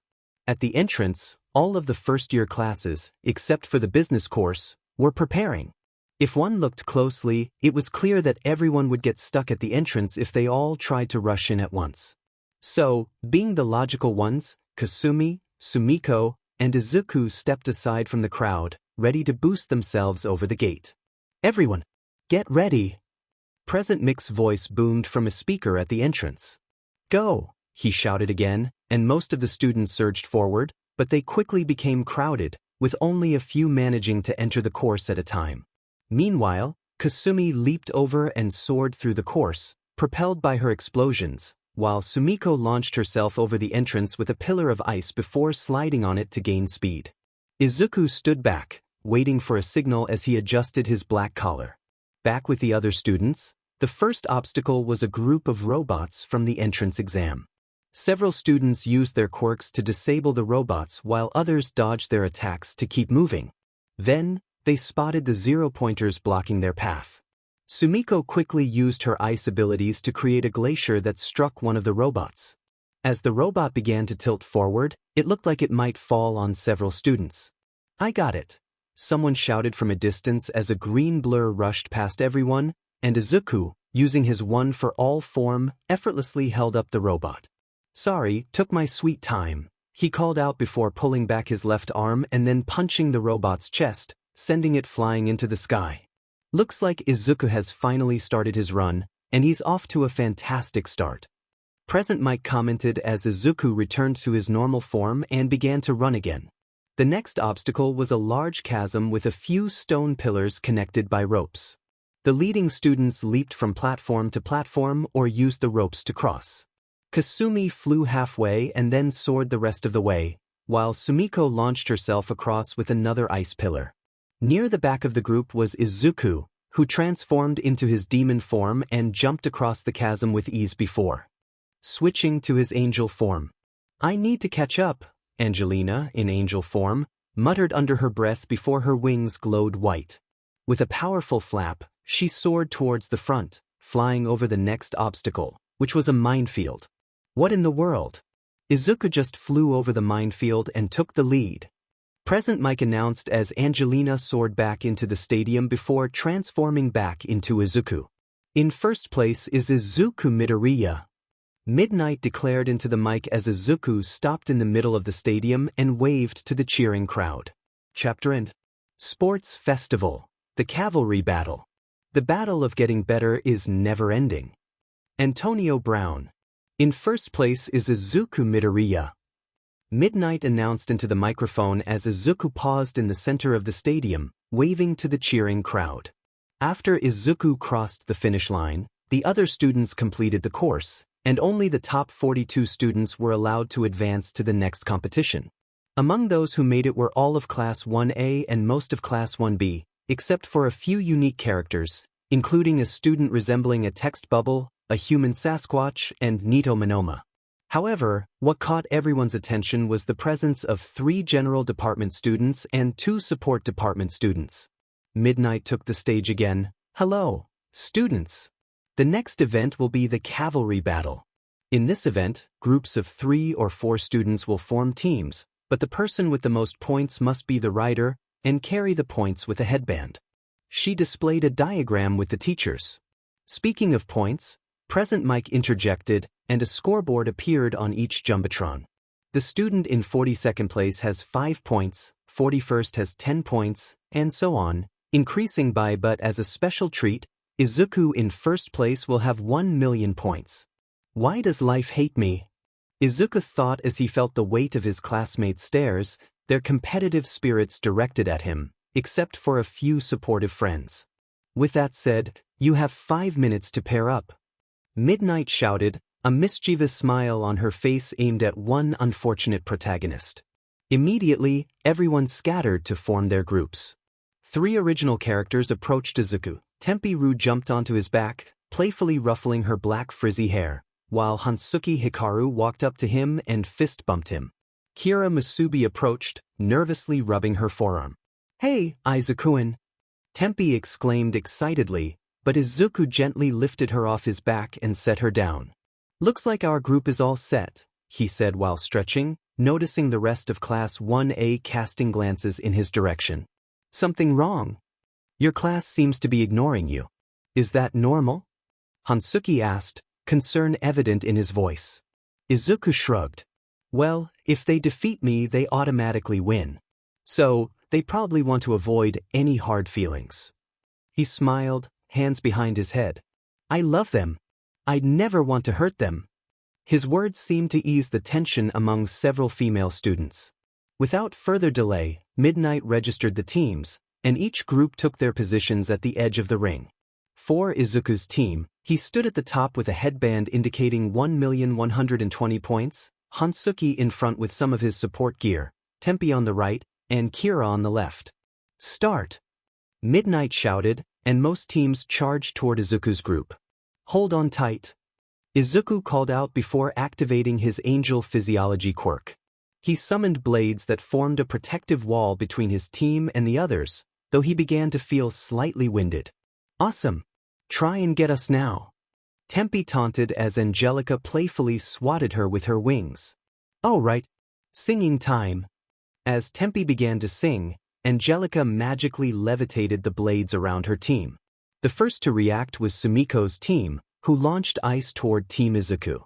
Unfortunately, a blade intercepted the ice, shattering it and narrowly missing Sumiko's low ponytail. "You can do better than that," Sumiko shouted, attempting the same attack again, but Kuriyuki, in her tails of fire form, extended her tails to protect Team Izuku. Tempi's singing subtly boosted her team's strength, allowing Kuriyuki to block nearly every incoming attack. Any that did get through were met with a cement golem created by Kira or Hansuki, who utilized his gadgets as a third line of defense. "Cool it, let's have some fun," Kuryuki whispered, retracting her tails as a few overzealous competitors tried to snatch the winning headband. "Kira, keep up the golems, and Hansuki, be ready. I'm going to give them a show." Leaving her team, Kuryuki soared over the battling teams, snatching headbands as they chased after her. With a moment to spare, she returned to her team, 3 more headbands draped around her neck. "Good job!" Hansuki cheered, patting her on the head. "Hey, I'm not a pet," she retorted, slipping into a playful tsundere mode. "Watch out!" Kira shouted as she commanded a golem to block an incoming attack from Kasumi, who was swiftly pulled back to her team. "Looks like you angered a few teams."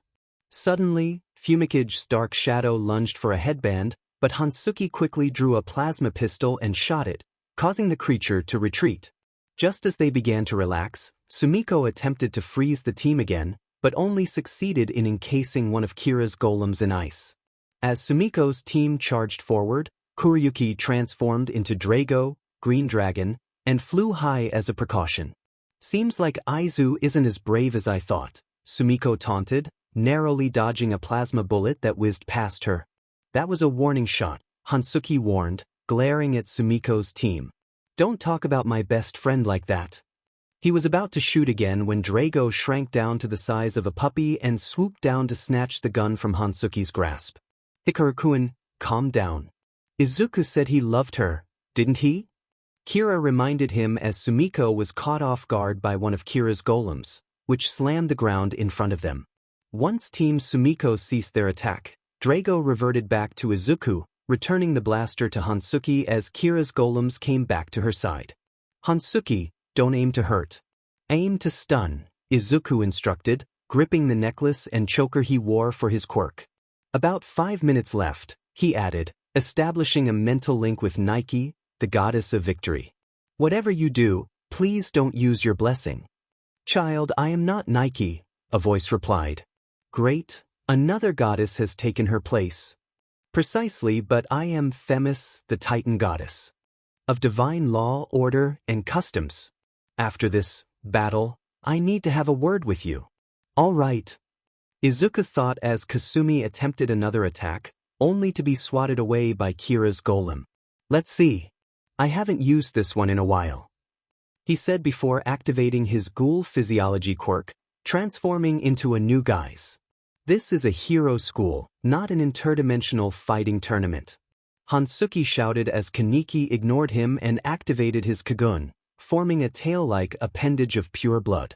"Let's have some fun," Kaneki exclaimed, only to be hit in the face by a golem. "Fine. I'll control myself." "Good," Kira replied as Kaneki shaped his Kagun into throwing knives, attempting to snatch everyone else's headbands. "That's really smart. When did we switch leaders?"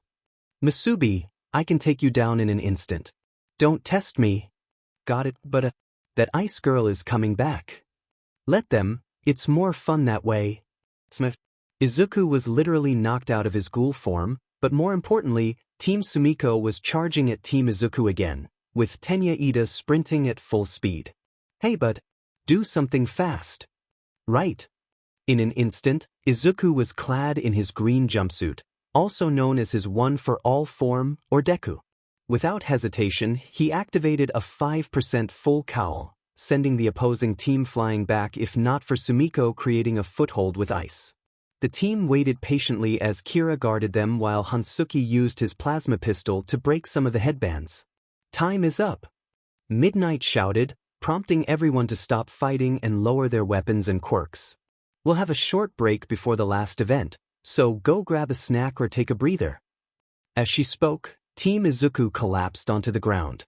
Izuku reverted to his normal self and fell to his knees before being pulled into an astral plane. "Astral plane. Quite the nice place you have here," he said, walking around and taking in the sight of millions of stars and statues of gods and goddesses. "I didn't bring you here to sightsee," Themis said as she appeared behind Izuku. She was a blonde woman in a flowing green dress, holding a scale. "Then what is this about?" he asked, turning to face the Amazonian goddess, who stood at around 6 feet 4 inches. Why do I feel even shorter? Your powers. What about them? They're chaotic. Frankly, there are too many, and you forget about the ones you don't use. So you're going to erase them or something? Not exactly. She leaned down and grabbed Izuku's necklace. But you've stored so much power that limiting your quirks will create some order. You're not taking one for all, he said firmly, and she giggled at his response. Fine, that monstrous power is yours. But I'll limit you to 5 quirks at a time until you return to me. As Izuku put his hands in his pockets, she continued, that's easy, leave ghoul physiology, healing, devil physiology, and angel physiology. She tapped his forehead and then the scale she held, causing the quirks he hadn't chosen to appear in their respective forms. Then these 6 quirks will reside in your astral plane. But please control yourself in battle. It's fun to watch but hard to clean up. Reality. With nothing else to say, Izuku withdrew from the astral plane and saw his teammates as if no time had passed in reality. He stood up, somewhat tired, as Tempe tackled him for another hug. Oh, come on, he said, pushing the girl off him. Let's go get some funnel cake. E-Lady told me it was pretty good earlier. Sports festival, unrivaled power. When you have something that is perfect, that occupies a position and sector unrivaled by anyone else, that's one thing we do not want to tamper with. John Paulson. After some funnel cake. After enjoying some funnel cake and chatting with other heroes, Izuku was pulled away from Sumiko and led into a surprisingly empty hallway. Sumiko-chan, is something wrong? Izuku asked, maintaining eye contact. I just wanted you to know that I will beat the best. And since you're the best here, I'll beat you no matter what, she declared, her determination evident. Izuku poked her forehead playfully. What was that for? For making a promise you can't keep, he replied, his expression turning serious. What do you mean? She asked, returning his stern look. You can't beat me, Izuku said, leaning in closer before turning to walk away. Not without using all of your power. Since Sumiko didn't respond, Izuku continued down the hall, searching for the rest of his class. Instead, he encountered Endeavor, who grabbed his shoulder. Don't make me blow the whistle now, Izuku joked as Endeavor released his grip. What do you want, Endeavor? I want you to encourage my daughter to use her quirk, he replied, his expression as fierce as ever. Sorry, I can't, Izuku said, briefly channeling his devil form. It's her choice, all I can do is ask nicely. So just sit back and enjoy the show, I certainly will. With that, Izuku left Endeavor momentarily speechless and focused on finding his partner. Eventually, he found them in the reserved seating for Class 1A, which made sense, though he hadn't thought to look there first. He sat next to Gwen with the walkway on his left. He spotted his new friends in their respective seats, spread out due to their courses. Just as he was about to talk to Gwen, Midnight took the stage after Cementos created a platform. Welcome back, everyone, she shouted as the Jumbotrons displayed live footage of her. The last event for the sports festival will be the tournament battles. We have 16 students moving on. First is Team Izuku, second is Team Sumiko, third is Team Kasumi, and fourth is Team Mashireo. Unfortunately, 2 people have withdrawn, so we'll bring in Ibra Shiozaki and Tetsu. As she spoke, the Jumbotrons displayed a tournament bracket, and Izuku's match was announced first. For the first match, we'll have Izuku Midoriya versus Hitoshi Shinso. Midnight announced as the 2 competitors made their way to the field while Aizawa and Present Mike provided commentary. Our competitor on the north side is Hitoshi Shinso, the ever-tired general department student. Present Mike shouted as Hitoshi walked to the arena, sighing at his title. Then on the south side is Izuku Midoriya, the selfless hero. Izuku walked to the other side of the arena and retorted, I took 1 bullet and got thrown into a wall. It could have been worse. The crowd chuckled at his remark. Enough chit-chat. Midnight interrupted, standing on the podium as the referee. The match between Hitoshi Shinso and Izuku Midoriya will begin. At that moment, Izuku activated One for All's full cowl, waiting to see Hitoshi's quirk. Is this all the hero course can do? Hitoshi taunted, noticing the vein on Izuku's forehead. Even the pros call you stupid, and you're the best of your class. You will not. Will not what? Hitoshi asked, and suddenly, Izuku found himself unable to move. Why don't you be a good little boy and step out of the area for me? He said, as Izuku's body began to comply. Izuku's mind fought back, desperate not to lose. No, I didn't come here to lose, he mentally screamed, glancing at the gate he entered from. Standing there were 8 figures, one resembling the skinny form of All Might, while the others were shadowy with glowing eyes. Suddenly, Izuku's finger channeled One for All, releasing a gust of wind that broke him free from Hitoshi's control. Without saying another word, he turned around and activated his full cowl once more. How did you? Hitoshi began, but Izuku threw a punch with his right arm, creating a gust strong enough to send Hitoshi out of the ring. The winner of this match is Izuku Midoriya. Midnight announced as Izuku extended his hand to Hitoshi, who accepted it before both left the arena. The second match will be between Sumiko Todoroki and Hantashiro. As soon as the match began, Sumiko created a glacier that encased Hanta, winning her the match as he couldn't move at all. The winner is Sumiko Todoroki. Midnight declared as Izuku used his devil form to unfreeze Hanta. The next match will be Ibara Shizuki versus Daichi Kaminari. The following match took longer but was quite one-sided, as Ibara's vines easily captured Daichi, throwing him outside the arena. Despite her victory, Ibara immediately apologized. The winner is Ibara Shiozaki. Midnight announced as Cementos repaired the arena from the damage caused by Ibara's quirk. Next will be Tenya Ida versus Hansuki Hikaru. Midnight, I'd like to forfeit? Hansuki shouted as he entered the arena. Alright, mind if I ask why? I'd rather not reveal all my gadgets to the world, and I already have a hero agency planned, he replied as he left the arena, much to Tenya's dismay. Fine, Tenya Ida wins by default. Next is Mina Ishido versus Yuga Aoyama. Midnight announced. In the following match, Mina quickly defeated Yuga by dismantling his belt. After a brief celebration, the next match was Tempiru versus Momo Yaoyorozu, but Tempi forfeited, acknowledging she couldn't win. The 7th match featured Ijiro Kirishima against Tetsu, which was so evenly matched that they resorted to arm wrestling. Thanks to Captain Marvel's training, Ijiro emerged victorious through sheer endurance. Next was the match between Kira Masubi and Kasumi Bakugo. As expected, Kasumi preferred to be alone while Izuku, Hansuki, and Tempi approached Kira. She already had a small strategy in mind involving her golem quirk. She hasn't destroyed a golem yet, but I should save that special move for later. Kira mumbled as Hansuki leaned against the wall, Tempi sat next to her, and Izuku looked at a small notebook before placing it in Kira's lap. Read it, there should be notes about heroes and students in there, he said, leaning on a table. But Kasumi is clever, she has a super move based on a large explosion. It could take out all your golems but would tire her out and use up most of her sweat. Thanks, but isn't this cheating? She asked innocently.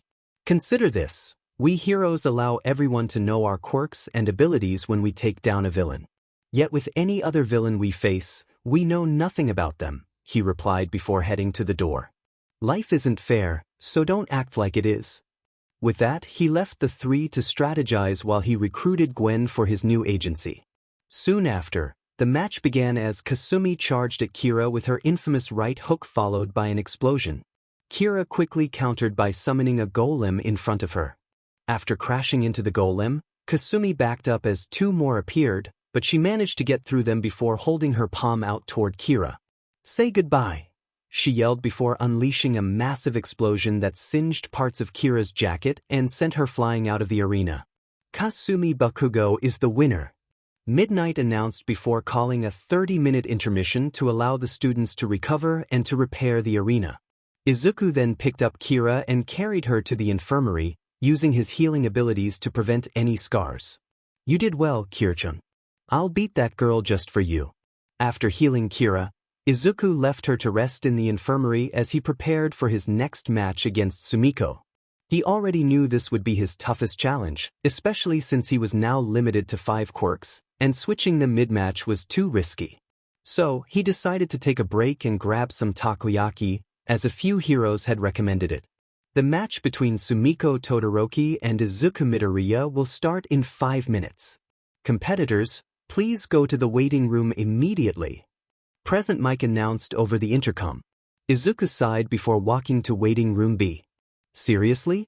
Yue has the worst timing, he thought as he waited, listening to the constant sound of footsteps in the hall. If I can push Sumiko to go all out, then I might be able to sweep her off her feet or show off my limit break. Lost in thought, Izuku heard Midnight's muffled voice.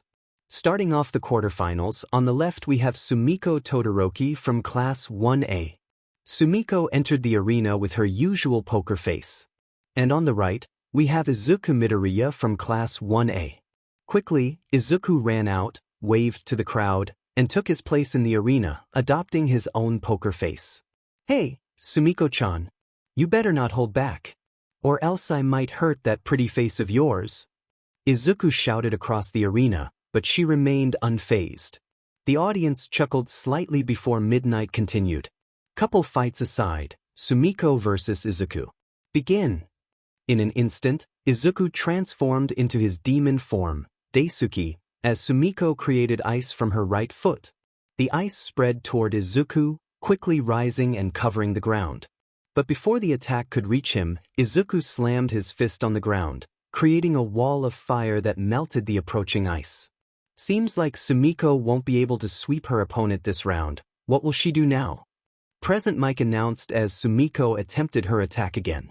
Izuku jumped over the oncoming ice, landing dramatically in a superhero pose that created a crater just a few meters away from Sumiko. Sumiko, playtime's over. Izuku shouted as his body glowed red, and he unleashed crimson flames from within.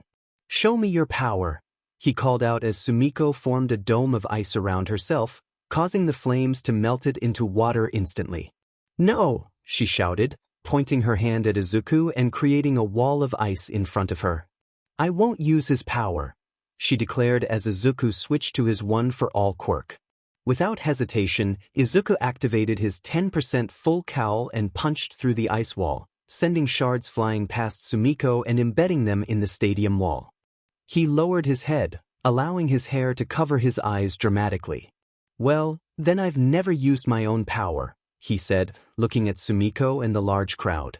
All this power, it's been given to me through a deal. Honestly, I could lose control over my body and powers at any moment. He raised his hands, tears streaming down his face. But in honor of all the gods who granted me this power, I will bring peace to this world corrupted by its own kind. At that moment, Izuku's necklace and bracelets glowed a vibrant green before his entire body was engulfed in green flames. As the flames flickered out, Izuku stood in his one-for-all form, green flames dancing from his eyes, arms, and legs. I was given this power to protect those who can't protect themselves. This is my infinite burst. In a moment of panic, Sumiko covered the floor with ice, creating pillars to leap from. Izuku remained steady, taking a deep breath and tapping his foot on the ground, causing cracks to spread through the ice as a gentle gust of wind swept through the stadium. Sumiko, no matter where your power comes from, it is your own. Embrace it. It is your own strength. Izuku shouted, his voice echoing as more ice fractured around him while Sumiko clung to her ice pillar. Fine. But remember, you asked for what comes next, she replied, flames igniting on her left side, her clothes beginning to smolder. The temperature in the stadium rose, and Endeavor watched from the stands with a proud smile. In an instant, Izuku dashed across the arena, punching the ground and creating a large crater that sent massive shards of concrete flying into the air. Simultaneously, Sumiko spread ice across the northern half of the arena while her flames engulfed the southern half, leaving the center a battleground of clashing elements. Within moments, Izuku struck the largest concrete shard, sending it hurtling towards Sumiko along with the others. Realizing the impending danger, he leaped high into the air to avoid the oncoming projectiles. Sumiko, however, felt the pressure from Izuku's punch as the first shard grazed her cheek. Instinctively, she dodged to the side, narrowly avoiding more shards that whizzed past her, pushing her out of the arena. The winner is Izuku Midoriya, Midnight announced, gripping her podium tightly. As the crowd searched for the victor, Izuku dramatically descended from the sky, landing in a classic superhero pose.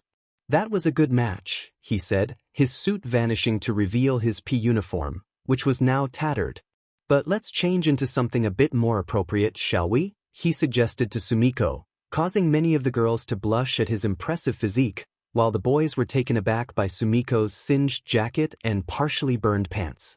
"Let's take a short intermission," Midnight suggested, her cheeks flushed.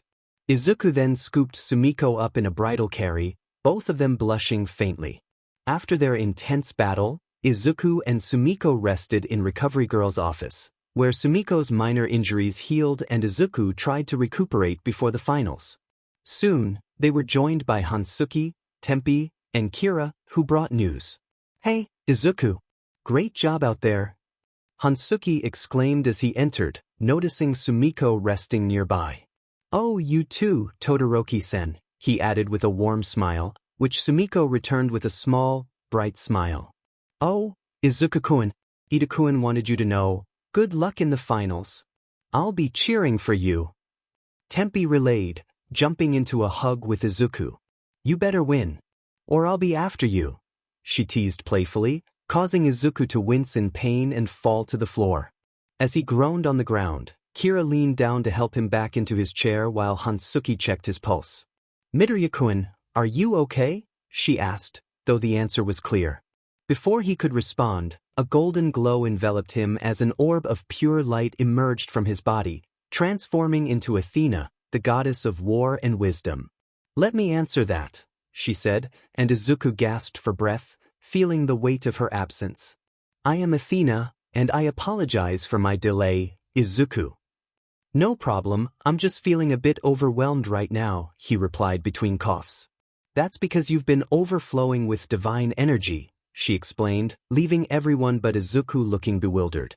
"As the host of several goddesses, you've been using divine energy to fuel your quirks. Since you've pushed yourself so hard without breaks, your body is at risk of dissipating into energy. This energy could spread across the earth and potentially reset this universe and everyone in it." "What? Is there anything we can do?" Hansuki, Tempi, and Kira exclaimed in unison. Sumiko maintained her calm demeanor as Izuku continued to struggle, coughing lightly. "I must return to Izuku, but unfortunately, no one else is suitable for divine energy. I believe he has 2 fights left in him if he wishes to harness his full power," she said before glowing and merging back into Izuku, improving his condition slightly as he leaned back in his chair, still panting. "You heard her. After this festival, that's it for me," he said, slowly rising from his chair and limping toward the door. "Go find seats and enjoy the show." On the east side, we have the explosive powerhouse, Kasumi Bakugo. Present Mike announced as Izuku exited the infirmary and made his way to the stadium. On the west side, we have the youngest hero, Izuku Midoriya. With that announcement, Izuku stepped into the arena, concealing his limp and the weight of his exhaustion.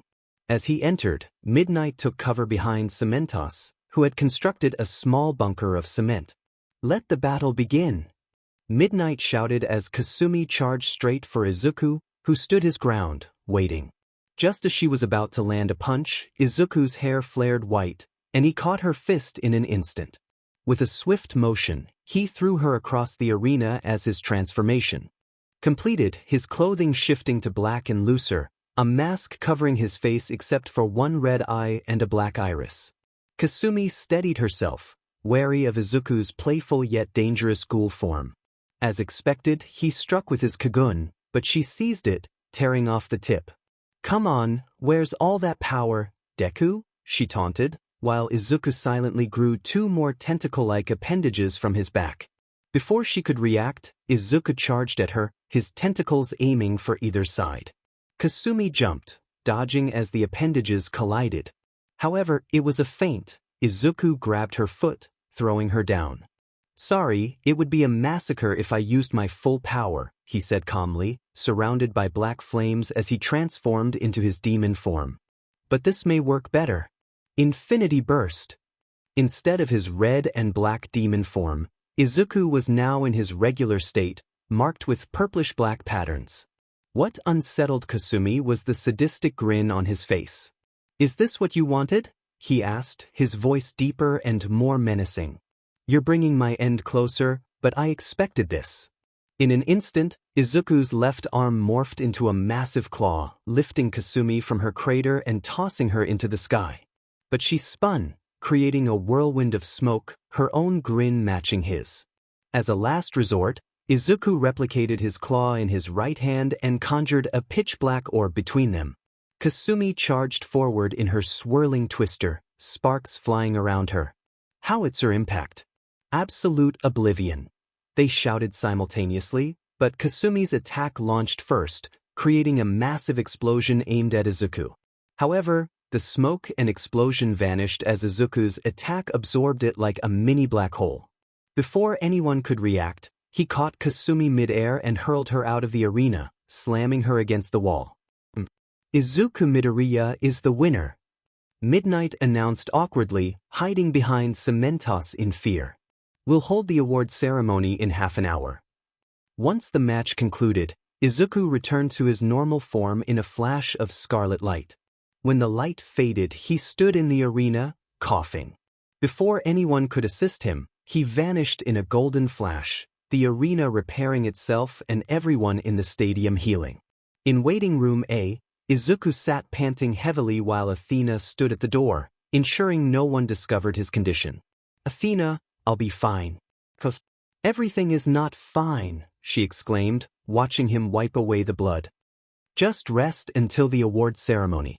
I'll try to reset this universe to make it as similar as possible." "Alright, I hope you enjoy the show then. I think I and many readers already have, but my love for you has only grown greater, Izuku. I hope you return it in the next story," she said with a bright smile. "I'll always love you, but I think we broke the fourth wall. Wasn't that our job? And one of my last. Let's go," Izuku said, rising weakly and walking to the main arena as the ceremony began. After All Might announced Sumiko Todoroki in third place and Kasumi Bakugo in second, Izuku stood on the first place podium, awaiting All Might's final announcement. Placing first, Izuku Midoriya, he shouted as the crowd cheered for the overpowered protagonist. "Congratulations. Now I believe we all know what to say," he added, and the crowd fell silent before speaking in unison. "Plus Ultra. Good work." "Oh, I think I messed it up," he said, looking dejected as Izuku tapped his shoulder. "Is there something you need?" "Sensei, I'd like to fight you," Izuku said with a small smile. All Might looked at his pupil in shock. "Wi?" he asked aloud, then whispered, "You know I don't have much time." "Sensei, I'm going to die. I want my last moments to be glorious. Would you kindly fight me?" he asked again, and All Might quickly nodded as everyone else left the arena, leaving Izuku and All Might ready to battle. "Let the battle begin." Midnight shouted as Izuku activated full cowling 5% and charged at All Might. Both charged at each other, locking fists and creating a shockwave from the impact.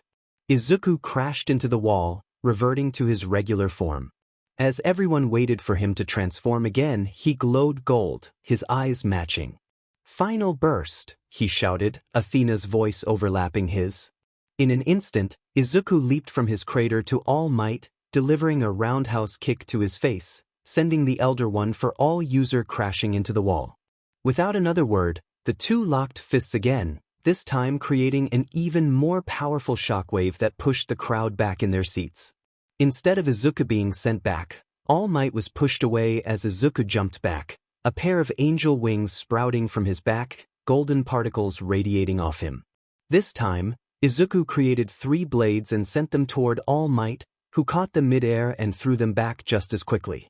Without a moment to spare, Izuku flew through the oncoming swords and hurled All Might into the air. As the muscular hero soared, Izuku replaced his angel wings with 9 fiery tails. Supernova! As Athena and Izuku unleashed the attack, All Might was bombarded with fire, from powerful fireballs to the tails of pure flames striking him. When the assault ended, a smoke screen enveloped the arena as All Might fell back to the ground.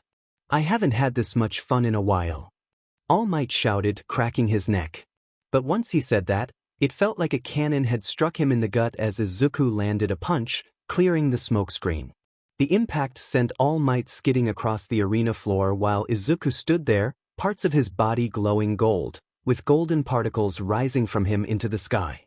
After a moment of intense glares exchanged between them, the two interlocked fists once more, creating another shockwave. Neither backed down as All Might aimed another punch with his left, but Izuku caught it. Once again, All Might was sent into the air, but this time, his smile was replaced by a fierce glare directed at the young hero before him. "It's time I finished this, young Midoriya," he declared as he began to descend towards Izuku, unleashing a flurry of blows at full power. United States of Smash.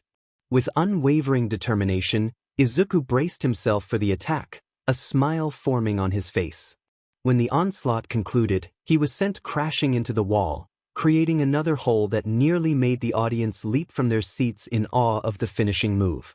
"Sorry, but we're not done yet." Unlimited counter, Izuku shouted as his energy transference ability activated. Towards All Might, returning the attack with a barrage of punches, each fueled by his determination. "This is my power," he exclaimed, moving so swiftly that he playfully slapped All Might. Upon impact, All Might was propelled into the wall, and the stadium trembled from the force. This time, he was down for the count as Izuku rose from the ground, more golden particles emanating from his body. "Thanks for the battle, but this is it. Goodbye, everyone. I hope to see you in the next story."